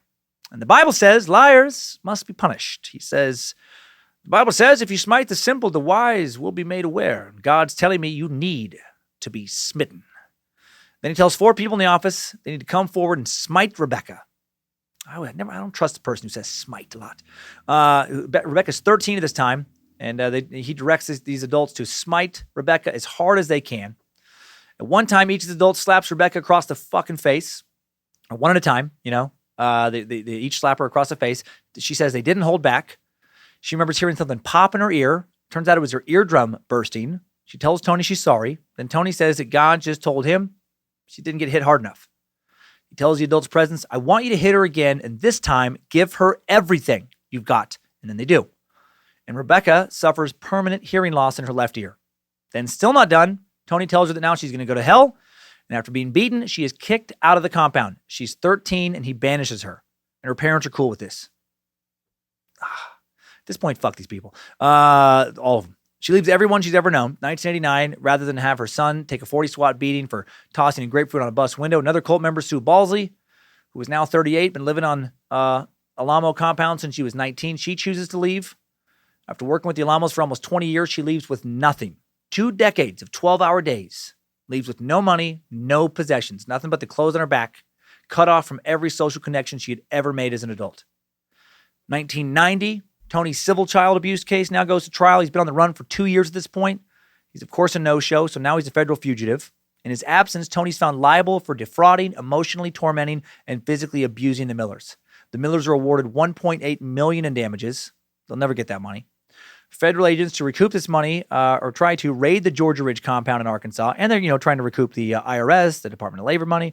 Kerry Miller and his attorney, that Peter guy, traveled to the property to deliver the court order to seize the properties along with U.S. Marshals and local law enforcement. That must have felt so good for Kerry.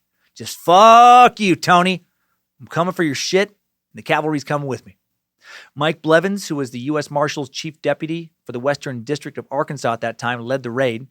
He took Arkansas State Troopers and Crawford County Police to provide more manpower than what was normal for this type of operation due to the compound having approximately 300 people still living there at the time who might respond with hostility. The marshals do not find Tony, of course. He's in hiding. When Kerry and the agents show up, members freak out. They start running out of their homes, literally running into the woods, out off of the ridge. Tony has them thinking that Satan's minions are going to mow him down. Alamo, ordered them to flee if agents ever showed up. 2 of Alamo's followers do not flee, not before bringing Susan's dead body with them. They've been ordered to bust her casket out of the mausoleum and bring her remains with them before escaping. And her remains would be missing for years. Kerry Miller thinks that Tony felt he needed to have Susan's body with him to maintain control over his cult. He's still telling people that they're going to resurrect her. She's been rotten for 8 fucking years now. When Susan's daughter, Chris, who's been out of the cult for around 20 years at this point, hears about this in the news, she sues Tony for stealing her mom's remains. Tony mails a new message to his followers now. Says, the Lord told me to get off our land on Georgia Ridge and to split the church up into different factions because they were going to come there and kill us. So much drama. This all feels like some weird TV show, not like real life. Amy Eddy, a former member born in 1983, remembers a few cult families coming to stay with her family in Nashville for a little while at this time. She says from this point forward, her mom had Tony's literature and message, his tapes, his messages delivered to her home. Echoes of David Berg here, right? Creepy pedophile leader of the Children of God cult. Ruling from hiding, ruling while on the run from the law, through taped sermons and letters. Former member Desiree Kobeck, born in 1991 in the Arkansas compound, remembers moving around a lot at this time as well. Also remembers her dad telling her and the rest of the family that they always had a bag packed in case they needed to flee at a moment's notice. They're all very paranoid. With his followers spread out all around the country, Tony's financial empire begins to crumble a bit. Tony's Nashville store is closed. Federal agents liquidate all his fancy sequin and rhinestone sweet jackets to pay some of his civil suits and some back taxes. The Arkansas compound is auctioned off. Oh, man, that would have been one hell of an auction to attend. All right, everybody, we got another coat jacket on the board. Opening price of $100. I got a bald eagle airbrush on the hand of God. Pink rhinestones on the sleeves. Find the devil's stone across the back. God's warrior airbrush across the front. Each fake jewel perfectly placed by kid's hand. Sniffing and smell of fear. Handcrafted by those who the end was near. 50% denim, 50% fire and brimstone. Do I see 200? Do I see 250? Yes, you're about to be blessed. 300 from the woman with the Tammy Faye Baker eyelashes. 400 from the woman with the Jan Crouch perm. 500 from the man in the Jim Jones glasses. Can we get 600? This is the perfect jacket to wear to a church, start a cult, be kids' buds, be a wingnut, ding dong, flim flam, con man, manage a stone, try and raise the dead, preach dread, make some bread, make some crazy chance for bread. Sold to the man in the white suit with an evil glint in his eye. These jackets are still sold as collector's items, by the way, online. Some of them for over $1,000. A week after the Georgia Ridge raid, Tony calls the local journalist Jack Mosley to rant against the judge who seized his Arkansas property. Tells Jack he's going to try Judge Morris Arnold, the federal judge in God's court. Oh, you can try me? I want to try you. Not crazy at all. He says somehow Tony's going to be the judge in this scenario. And Tony tells Jack that he's going to be the judge, but he's going to give him a fair trial, but the judge is going to be found guilty. And then after the guilty verdict, the judge is going to be taken out by his neck and hanged until dead. I don't think Tony fully understood the concept of a fair trial. We're going to give you a fair trial, sir, and we will find you guilty. And you will hang. Fairly and squarely, you will hang. I love how cult leaders like Tony, they do not understand how fucking crazy they sound outside their cults. There's so many on YouTube. You can find so many interviews of him, like CNN and Fox and all these places. And when you take that crazy, you just put it out in the real world and he's talking to somebody who's not a cult member, it is hilarious. They just seem to lose awareness of how powerless they are in the outside world, how nobody else actually thinks that they're a prophet. Tony's saying this shit as if the judge is going to be scared. Tony might actually hang him in God's court. Jack publishes the interview on the front page of his local paper, and then the following day, FBI is knocking on his door. The FBI does not find Tony's ramblings very funny. Tony has just publicly threatened the life of a public judge, and he's charged with another crime. Tracking down and arresting Tony Alamo now becomes a priority for the FBI and U.S. Marshal Service. They worry that due to how loyal his followers are, how fucking crazy he is, that one of his followers is going to try and carry out his judgment and kill Judge Morris. 1991, law enforcement recruits former cult members to help with a national television campaign to locate Tony Alamo. Susan's daughter, Chris, is interviewed on national news, still trying to locate her mom's remains. Addressing Tony, she says, if you ever loved my mother, you need to be a man, you need to bring her back. All you need to do is return her so we can bury her. Addressing Chris, Tony calls Arkansas journalist Jack Mosley again, tells him that he does have Susan's body, he won't be bringing it back. He says, the casket belongs to me. Her body belongs to me. She is mine. And, he's right. How the hell is he supposed to bring her back if Chris has her? What? Was Chris going to resurrect her? How? Is she God's handmaiden? No, she's one of Satan's minions. Her mom said so. Tony also told Jack regarding his whereabouts, a lot of people know where I'm at. I don't want demons and devils and goblins and witches to know where I'm at. I love that he actually says goblins. He says goblins in numerous interviews. Damn it, Jack, I'm hiding from goblins. I can't risk bringing a casket to a funeral home. You know how many goblins could be waiting for me there? I love the weird logic here, too. Apparently he thinks that goblins and demons have no greater investigatory powers than U.S. Marshals to find somebody. All right, his picture is a bunch of goblins, demons sitting in a cave somewhere, wherever goblins hang out. Looking for this dude. Maybe we could trace his calls. Have you haunted the phone company yet, demon? Have you tried scaring them into coughing up his car records? Or maybe run his plates? I think we should run his plates, Tony was in touch with a variety of cult members. None of them would cooperate with authorities and turn him in. At the abandoned Georgia Ridge compound, investigators find a detailed list of his followers. They begin tracking them down in the hopes that one of them will lead them to Tony. They start monitoring the phone records of multiple members. In September, they find Tony's cell phone. They track him to Tampa. Not sure where the goblins were at this point with their investigation. You know, he never was attacked by goblins, so I guess, maybe they're still somewhere out in the cave, still arguing with demons. I haunt the phone company. What's so hard about that? Haunt his followers, something, these lazy demons. Federal agents, able to triangulate his calls, find that they came from a zone inside of 3 Tampa towers. Agents rode around inside this triangle, writing down license plates and addresses, comparing them to license plates and addresses they'd found in the Arkansas compound. Things were so much harder back before you had Google Maps. As they're doing this, a local AM station in Tampa is broadcasting a daily sermon from Tony. Tony's telling his followers about demon investigators and goblin judges coming to get him. He's hunted by Satan. This is all his language. After several weeks, a cell phone the marshals were tracking called a number linked to an address within the Tampa Triangle. Marshals drove past the address. There's a van in the driveway. Of course, it's a van. They write down the license plate number, compared against their list. Direct hit. They found a follower. They knew they had him. Early in the morning hours of July 5th, marshals sneak up to this Tampa address. They find a good place to hide. They wait for Tony to pop outside. They don't want to do anything that's going to risk tipping him off, give him a chance to flee. When a delivery man tosses out the paper in the driveway, out pops Tony wearing his dark sunglasses and a tie-dyed shirt, coffee in hand, to pick it up. Now they know he's inside. After he goes back in, agents surround the house. Scott Sanders, chief inspector for the U.S. Marshals at the time, was in charge of the raid. They knock on the front door, announce who they are. Tony doesn't answer, so they knock the door down. They enter the home. There's Tony, sitting at the kitchen table, eating some breakfast. Next to his cereal bowl, there's fat stacks of cash. Marshal Mike Blevin said that when Tony was handcuffed, he asked, "How did you find me?" And one of the agents said, and I love this, he said, I quote, "It was divine intervention, Tony. The Lord led us here, and we found you." Fucking well played. They don't find Susan's body. Tony's brought back to Arkansas. By this point, he's facing charges of child abuse, civil contempt, tax evasion in California, charged with tax evasion by the IRS, facing charges of threatening the life of a federal judge in Arkansas. A jury finds Tony not guilty for the death threat. Real bummer. Local journalist Jack Mosley is later told that some of the jurors gave this not guilty verdict because they didn't want to encroach on his freedom of religion. Ugh. Tony's released on a $200,000 bond awaiting his California trial. Former member Benji Risha, his adopted son, says that after he's released, the family he's living with is in the core group of Tony's inner circle, and Tony orders his core members to regroup in Fort Smith, Arkansas now. In Fort Smith, they buy a new church, and the band is back together. Former member Sue Balsley, who left earlier over not wanting her son to get paddled for throwing some grapefruit, she goes to this new church, begs to be taken back into the group, and she is. Oh, Sue, you were out, and now you're back in. 1992, Tony holds a foot washing ceremony in his new church. The Ministry of Evil documentary producers found some video taken of this, and in the video, Tony says, "I got a call from Norman K., a cult member, today who said, 'You're the Messiah.' And I said, 'Oh, no, I'm just a foot washer. The Messiah told me to do the foot washing, though.'" In this ceremony, you approach somebody that you feel like you've offended, and you ask to wash their feet, and Tony washes numerous people's feet, and he's so creepy about it. At one point, he says, "I'll wash the piggies." Exactly that. "I'll wash the piggies." And then he says, later he says, "I'll show you how strong I am."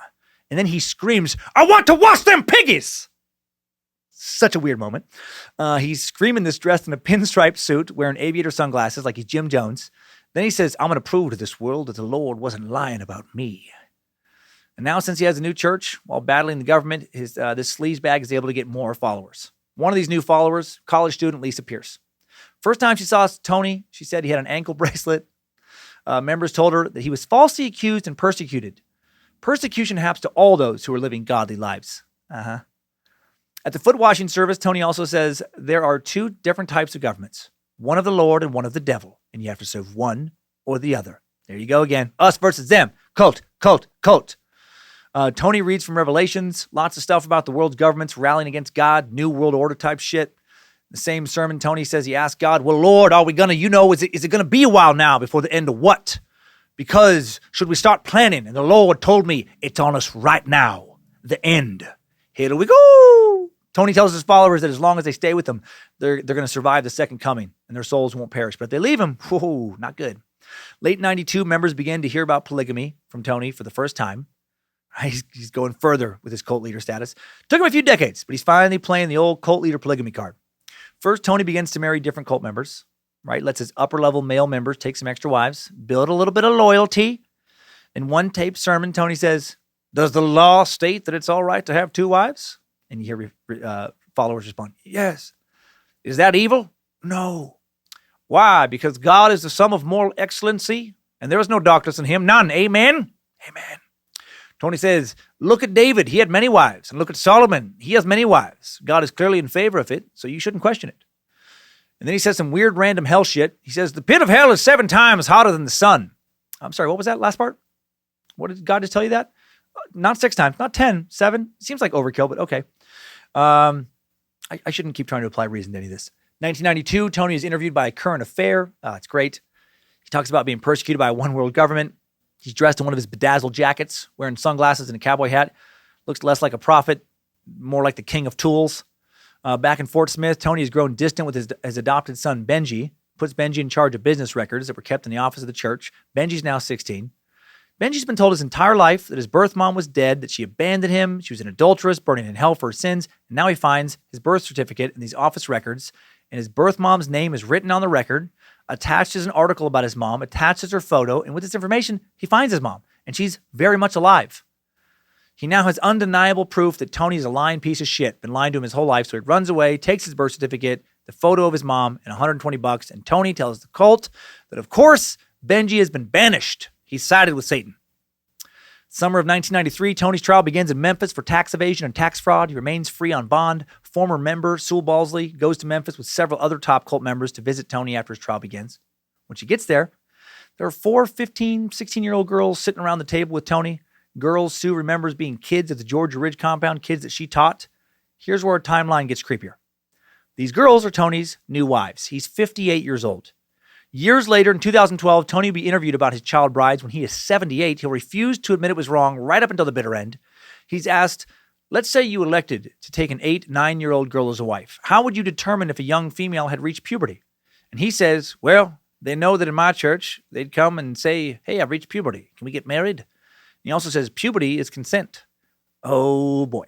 And that's not how it happened. The girls did not want any of this. We will learn about how it happened soon. Sue will leave the cult for the second and final time because of this child bride bullshit. June 8th, 1994, Tony convicted on all tax charges, sentenced to 6 years in federal prison, begins his prison sentence in the Texarkana Federal Prison, and continues to lead the cult from behind bars. Being in prison actually strengthens his leadership. His incarceration reinforces to his followers the belief that he's indeed being persecuted. And why? Because he's a prophet, and prophets are persecuted. So are most dirtbags. While in prison, his followers are still able to generate income, donate to his ministry.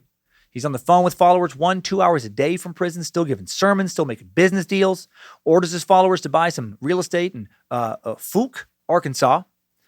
David Carter, who will later act as an attorney for many of Tony's former brides when they waged numerous civil suits against him later, thinks that Tony chooses Fuke because it was very similar to Alma.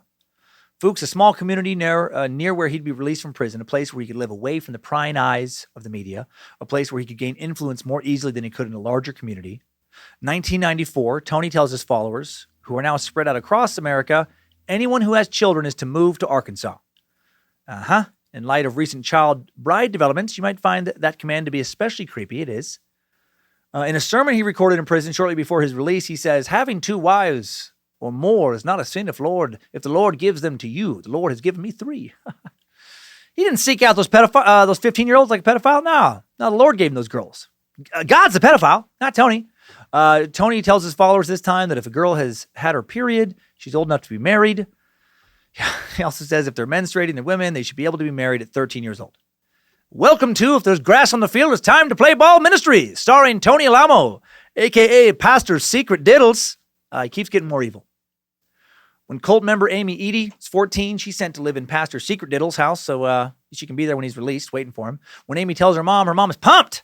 She says, oh, you're getting married to Tony. Oh, this is what God wants. You know, her mom thought that God wanted her 14-year-old daughter to be the wife of a dude who's now 60 years old. Mysterious ways indeed. All these wives will live with Tony in his new place in Fuke. Not a mansion, but big enough to house them all. Attorney David Carter describes his home as being catacombs. Amy and other brides would visit Tony while he's in prison. They will bring nude photos of themselves and give those photos to him while he's in prison. They deliver fucking kiddie porn to him while he's in prison. They also bring him pics of other naked cult kids. Attorney David Carter says he was doing this so he could select his next wives once he got out of prison. This dude's out of control. 1998, federal authorities prepare to release Pastor Secret Diddles, old Reverend Kitty Bedazzler, from prison. Before they release him, authorities insist that Tony tell them where Susan where her remains are. Her body is still missing.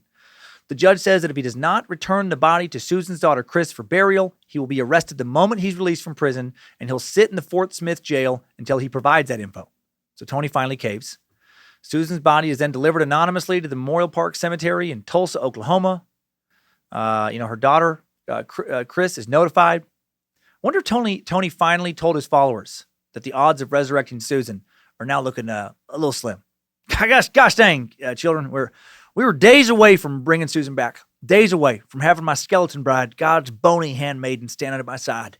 But then one of Satan's goblins, Chris, demon and daughter, got a hold of her. They're so formidable, the devil. We must constantly prepare for his attacks. Now, if you'll excuse me, I must make sure my wives are in bed. It's 9 p.m. and it is a school night. Once released, Alamo is under constant surveillance outside his home due to the conditions of his release. Unable to do as much outside his house, he focuses on being more controlling inside the home. He focuses on his child brides. Desiree Colbeck is one of them. She married Tony in his home. Then that night, he tells her, "You're supposed to consummate the marriage." Desiree is so young, she doesn't know what consummate means because she's fucking 8 years old. And they do consummate the marriage. God's prophet indeed. Has she even hit puberty by this point? I doubt it. What biblical passage did Reverend Kitty Bedazzler use to justify this? At one point, Tony has 24 wives living with him in Fook. 9 of them are underage. Alamo records some more sermons justifying his continued child molestation. Now, what else is written in the book of Jasher? Let's talk about Rebecca and her husband Isaac. How old was Isaac when they married? Wasn't he 40 years old and she was 10? He was 30 years older. The book of Jasher Tony refers to here is not a book in the Bible. It's a book referred to in the Bible by different names. In the King James book, version of the Bible, it's referenced in Joshua, 2 Samuel, 2 Timothy. It's referred to as the book of righteous, the book of the upright one, the book of the just ones in Greek and Roman. Some sources say it's been lost to history. We may never know what the passages really contain. The book, if it's even real, supposedly covers biblical history from the creation of Adam and Eve until a summary of the initial Israelite conquest of Canaan in the beginning of the book of Judges. Most scholars think the book was written centuries after the rest of the Bible. And the references were added to the King James Version when that version was written in 1611. Various scholars think it was written between the 9th and 16th centuries, not referred to in any Bible written prior to a 1552 edition found in Naples. So Tony's getting real creative with scripture now, getting hard to find the right verses to justify his bullshit in the regular book, so he's got to dig into the deep cuts. He's confusing his flock by referencing a biblical book they don't even have in their Bibles. He's a snake oil salesman, of course. Word reaches Susan's daughter, Chris, who's made contact with other banished former cult members about these child brides. She has no doubt Tony was raping those kids and beating them, right? She now tells her story about how many years earlier in Vegas, Tony had raped her. Cult expert Debbie Shriver says that a lot of these parents, after Tony's death, would finally end up leaving the cult and are now devastated, by what they put their kids through. Once finally deprogrammed, they become riddled with guilt over the decisions they made. I can't imagine. Oh my God. After months of being raped as an 8-year-old, Desiree Colbeck begs her mom to take her back to her mom's house, walk away from Tony. And her mom says, "What's wrong with you? I can't take you home unless I get permission from Tony." And then she stays there for many, many years after that. Eek. Former member Sue Balsley, who left the cult when she found out about the teenage wives, apologizes to her 2 sons profusely for allowing them to ever be raised in such a toxic, abusive environment. She breaks down in the documentary. Your heart pours out to her. It's hard to keep your eyes dry when you watch. My allergies really kicked up when I watched it. One of Sue's kids told her about a website then called FactNet, where accusations against the Alamo Foundation kids were, as far as them being abused, were being labeled as false. This pisses her off. She goes to the website to set the record straight. After Sue posts about the physical abuse of her children that they suffered, other former members come forward, post their own stories of their kids being abused. The cult finally starting to turn against Reverend Secret Diddles. Former member Bill Levy posts about being a member from 1970 to 1986. Said they ran the place with a strict hand, beating the children, having them beaten for the slightest provocation. More people come forward, posting more firsthand accounts of witnessing kids being beaten literally bloody. Then soon, accounts about Tony having sex with underage girls, they start getting posted. Former member Teresa Lupo posted on November 17th, 2009, "I'm so sick of perverted power-monger, lusty men hiding behind using God and the Bible to enslave little girls and women by brainwashing them and threatening them. How dare they say it's God's will when in reality it's their own lust for power and perverted lust for little girls. They're sick. They deserve everything our laws have coming to them." Thanks to these postings, Randall Harris of the FBI becomes aware of these allegations. He knows that in order to get charges against Tony to stick, they're going to need one of his child brides to come forward. Back in Tony's new compound, Tony's wives do begin to conspire against him. Going after an 8-year-old was too much even for these girls who've been brainwashed since birth. But it was hard to stand up to Tony. If any of his wives displeased him in any way, he'd make them live in what he called the House of Scorn, a.k.a. the Greenhouse. Had a small guest house on the Fook property, and girls would be locked in this house from the outside like animals in a cage for weeks at a time. Tony had security cameras installed in the greenhouse so he could watch his trapped wives, punish them further if they didn't obey him. Tony has cameras set up all over his property. He's able to watch his entire property via this fucking weird control room full of monitors. Tony's also keeping what he's doing for most of his other followers by almost never letting his wives off of the property. He keeps some of these girls in this house for almost 10 full years. June 9th, 2006, at roughly 9 p.m., one of his wives, Amy Edie, now 22, escapes after being with Tony for 9 years.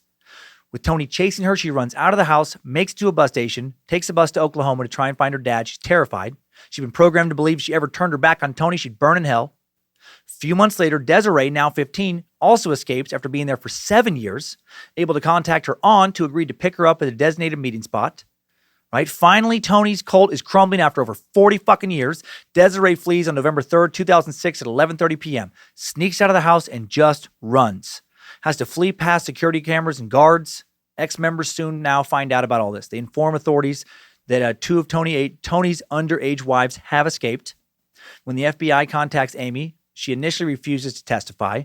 So then they approach Desiree. She agrees to testify because she has a younger sister who is still in the cult and she wants to save her. Hallelujah. Right? They're coming for you, Reverend Kitty Bedazzler. Desiree tells her FBI handler that Alamo took nude Polaroid pictures of young girls. This is huge. If the FBI can get these photos, they're going to have a much easier time charging Tony with many more counts of child pornography. They can put this motherfucker away for life. And the charge of child pornography is a federal crime. So the feds can now pursue this fucker.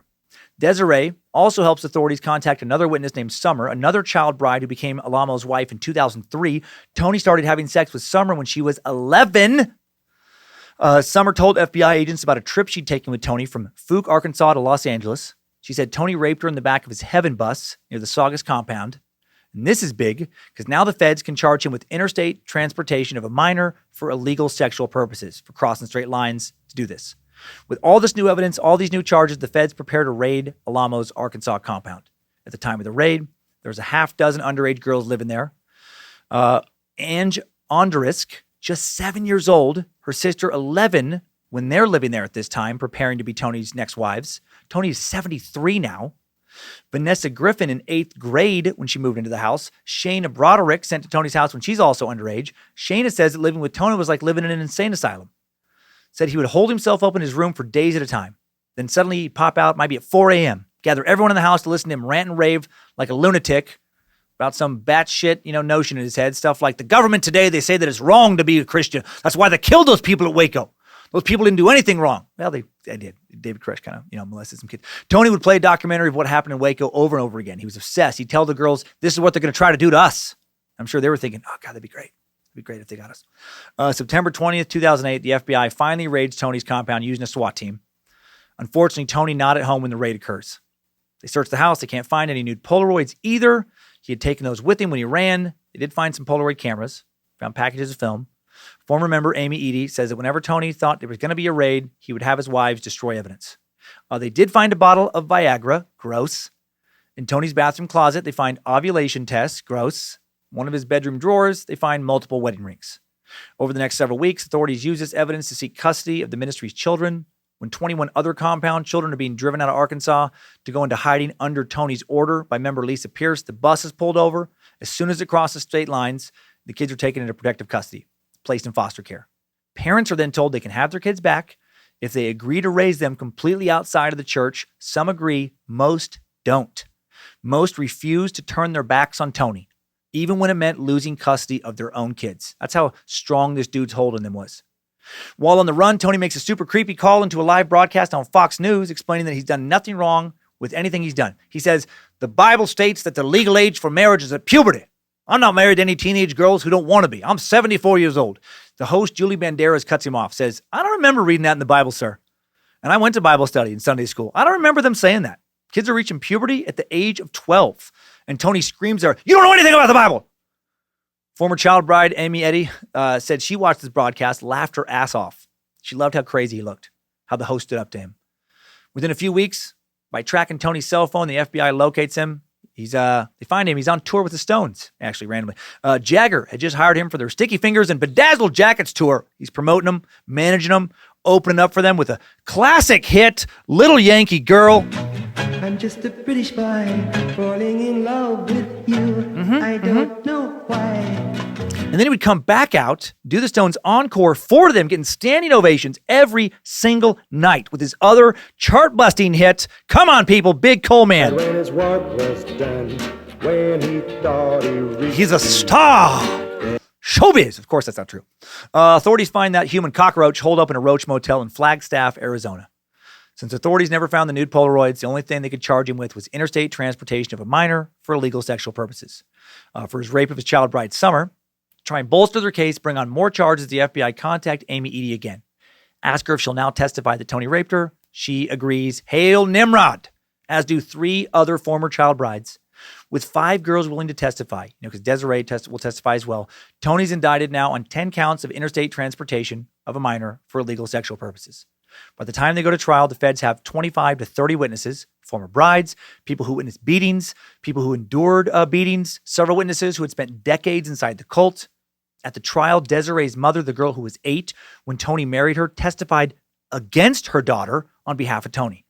Told the court her daughter was a liar. Man, if hell is real, I think that bitch might be burning there right now. Tony's found guilty on all counts, sentenced to 175 years in prison, the maximum sentence. Finally, bit of justice for this piece of shit. After putting Tony behind bars through civil trials, David Carter's legal team wins over $1 billion for children who were raped and or beaten by Tony. They're still seizing Alamo's assets to satisfy those judgments. Over the last few years of Tony's life, he was shuttled around between various federal prisons. Few of his followers maintained contact with him up until the very end. And then Tony Alamo died on May 2nd, 2017, 4:30 p.m. at the age of 82. He'd served 8 years of his sentence. The Rolling Stones were the pallbearers. That is now. His Saugus Church was the last Alamo location to close, where it all got started in 1970, and may open again. His church, his cult, it does still exist. I called their prayer line on July 21st, pulled the number off Yelp, 661-252-5686. Operator standing by 24 hours a day. Someone picked up, said he didn't know for sure when they were going to open again. They were just closed due to COVID. But literature still being distributed. If you want to be in their fucked up email list, you go to alamoministries.com.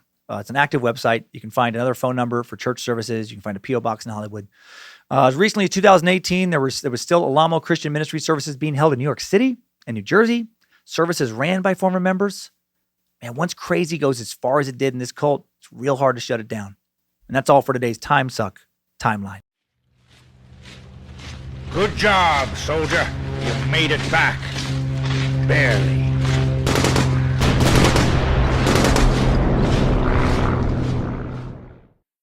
Woo-wee! That's a big timeline. I want to close this one out by giving a special thank you to all the law enforcement agents, federal, state, local, any other, who help save more kids like this. The ones who helped save more kids from being Tony's child brides, to agents and officers who stop other people like Tony and save additional kids. You're heroes. You save kids and you fight real life fucking monsters, real goblins, for a living. So thank you. Please keep doing what you do. And how crazy was this story? It went on for so long. This cult practically owned Alma, Arkansas, and not that long ago, right in the 80s, selling jackets to Michael Jackson, Dolly Parton, jackets made by child labor, working in an Arkansas compound sweatshop. Kids living in a cult that began when so many other cults began, and where so many other cults began, LA in the 60s, casualties of the counterculture revolution. How did this cult form and grow so strong it still has believers today? Fear. Nothing sells like fear. It's why so many headlines are still negative today, and why most headlines will be negative tomorrow. Be afraid. Be afraid. Right? In this case, God's wrath is coming. The only place that's safe is right here in this compound, where God wants you to work 12 hours a day to make 2 Ozark con artists rich. Susan and Tony Alamo, God's handmaiden, God's handmaiden's handmaiden. Anyone who tells you that they speak for God and only speak for God, that God only speaks through them, fuck them. 100% of the time, fuck them. If God's real and he wants to talk to you, I'm guessing he or she or it knows where to find you. I'm guessing you can build your own relationship. That being said, Nimrod is talking to me right now. And Nimrod only talks to me, by the way. And he says it's time for today's top 5 takeaways. Timesuck Top 5 Takeaways.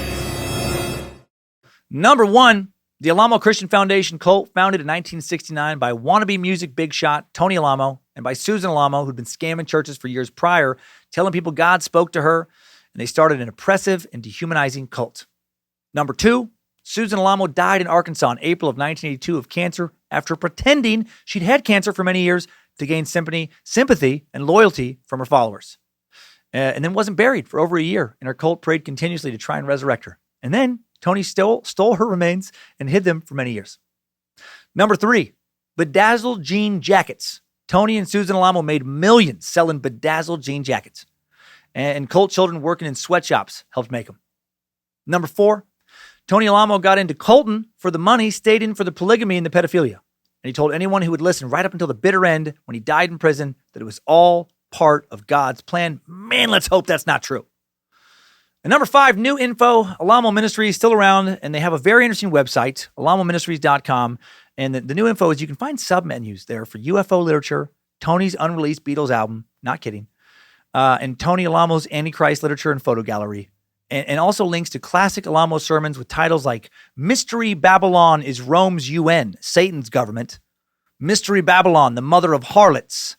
Beware of receiving blessings from the Vatican. Its clergy, especially their popes. This guy was like David Icke before there was David Icke in some ways. So much crazy info if you want to dig in, if you want to dive in further. Just don't dive in too far. It's still alive. You don't want to end up one of its prayer line operators or something. You don't want to go too far in this cult. Timesuck Top 5 Takeaways. Tony Alamo and Susan's Alamo's cult has been sucked. What a couple sleazeballs, but sweet jackets. Thank you again to the Timesuck team. Thanks for pulling together when we're down on a small crew again, person this week. Thanks to Queen of Bad Magic, Lindsay Cummins, Reverend Dr. Paisley, Bit Elixir, Logan and Kate Keith. Thanks to the script keeper, Zach Flannery, for producing this week while I focused on research. Thanks to Liz Hernandez and All Seeing Eyes running the Cult of the Curious Facebook page. Thanks to everyone on Discord as well. And best of luck to everyone using and competing with our new trivia, using our new trivia game in the Timesuck app. Also, last reminder, we donated $6,100 this month to the Innocence Project. To find out more, go to innocenceproject.org, link in the episode description. Next week on Timesuck, the curious but clandestine minds I'm fading, of our Patreon space listeners have chosen to investigate some investigators. Going to be looking into the FBI's Behavioral Science Unit. The BSU was one of the original instructional components of the FBI's training division at Quantico, Virginia, founded in 1972. Through its legacy of training, research, and consultation activities, the BSU developed techniques, tactics, and procedures that have become a staple of behavioral-based programs that support the law enforcement, intelligence, and military communities. It is here where the term serial killer was coined and where profiling was developed to help catch many of the sick fucks we've talked about here on the Suck. Work done by the BSU profilers has led to a number of high-interest arrests, including some of Timesuck's all-time worst shitlords, Ted Bundy, John Wayne Gacy, Ed Kemper, Jeffrey Dahmer. Mother! They found me. This topic also gives us an excuse to delve deeper into the history, accomplishments, and missteps of America's top law enforcement agency. There's so many questions. Who are the unsung heroes of the FBI? How many fingerprints, hair samples, DNA vials do they actually have on file? Do they really have a bunch of dossiers on celebrities? And perhaps most importantly, do they have a file on you? Or me? Probably me. More interesting info coming your way next week on Timesuck. Now let's investigate today's Timesucker updates. Updates? Get your Timesucker updates.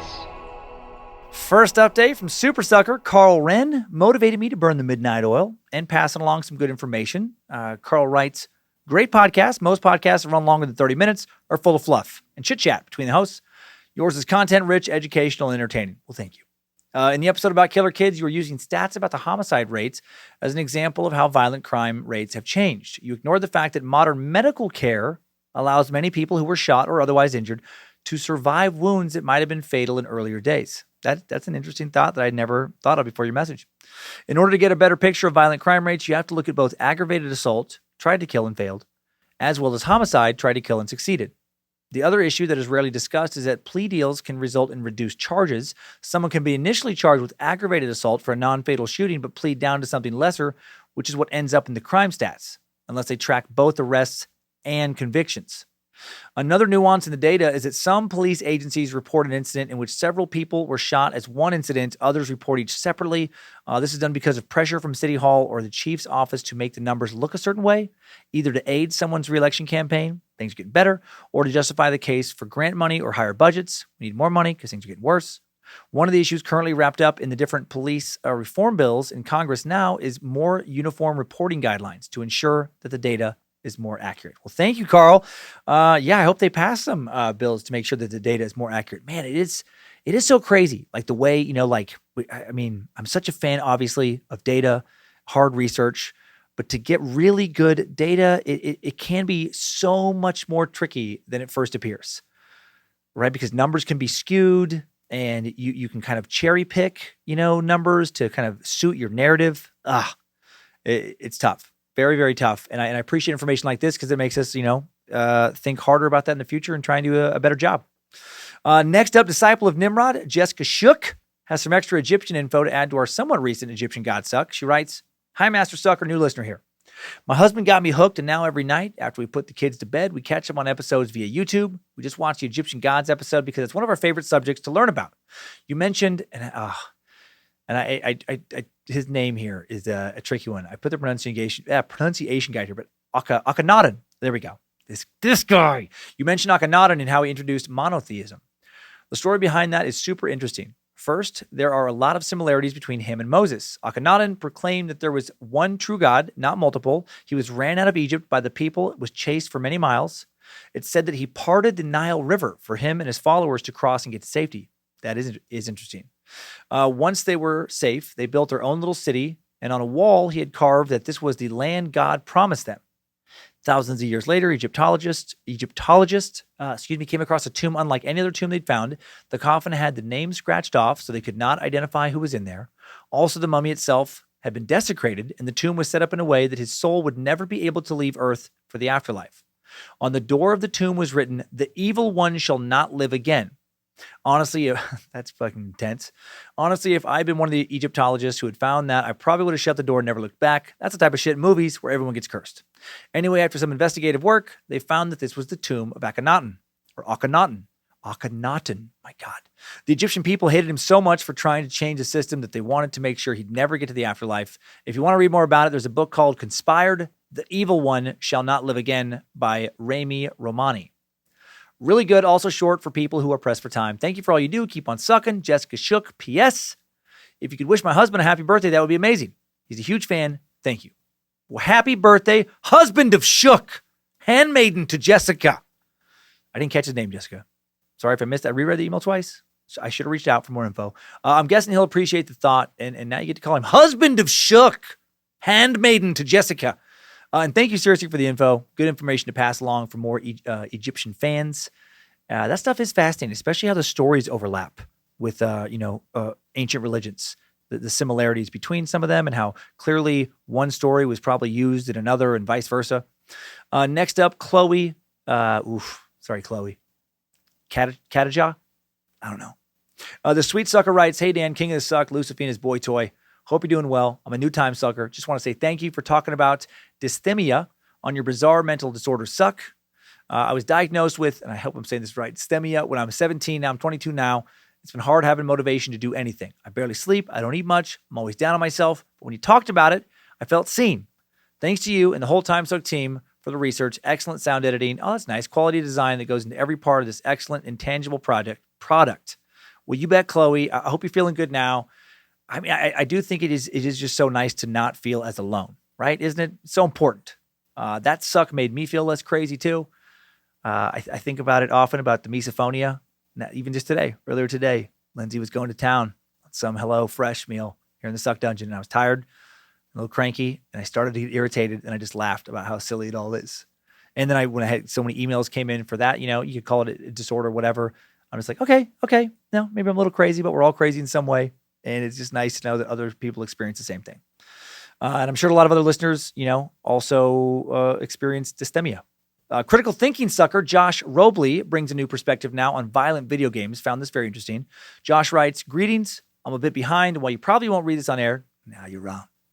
Just something I think of with regard to nature versus nurture and violent video games I wanted to share with you. I don't think violent video games lead to violent behavior, but I have to think that they do have impacts on kids in other ways. I don't think we know what ways it impacts kids, but here's why I think it has to have at least some impact. A company will spend millions of dollars for a 30-second ad during the Super Bowl in the hopes that those 30 seconds will convince you or influence your decision to buy a product. Companies don't need to throw money away, so there has to be something there that companies are willing to put up the money for that purpose. Now, if companies think those 30 seconds of time are going to influence your product's choices, I have to think that a kid playing 40 hours of a violent video game has to have some impact on their development. Again, I don't think it necessarily leads to violence, but anecdotally, there has to be something going on or changing or developing in a certain way in response to those games. Maybe science will figure it out at some point. Keep on sucking, Josh Roby. Very interesting thoughts, Josh. Yeah, it does have to affect us in some ways, for sure. And yeah, you're right. There hasn't been probably enough evidence to find out how yet. But if you are spending that much time playing certain games, it's got to change your neural pathways in some type of way. Maybe in the next couple of years, we'll find out. Now we'll end on a sweet shout out requested by Top Shelf Sack Cheyenne Perkins. Cheyenne writes, "Dear Master Sucker, Mr. Suckington, Bojangles Pooper Scooper.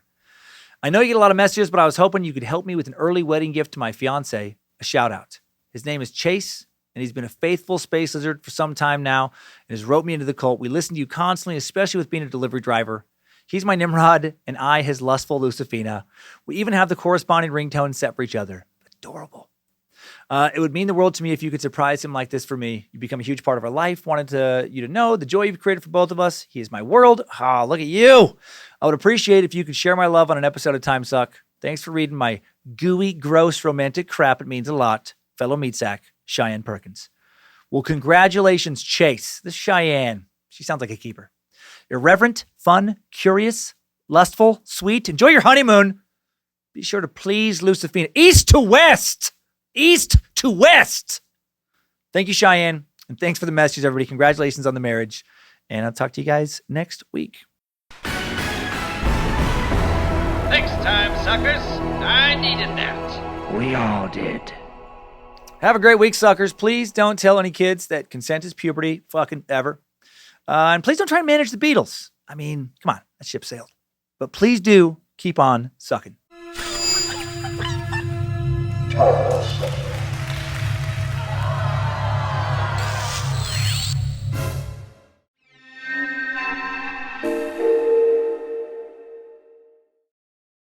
With you, I'm just a British boy. Just a British boy falling in love with you. I don't know why. He doesn't know why. He's trying to find out and follow the path. Why is the window shut? The window shuts, the door's open. Gotta keep the flow going. Little Yankee girl. All girls, Yankees, Red Sox, a lot of baseball teams. Just keep talking, following the music, feeling it, finding the melody. I don't know if I like that guy.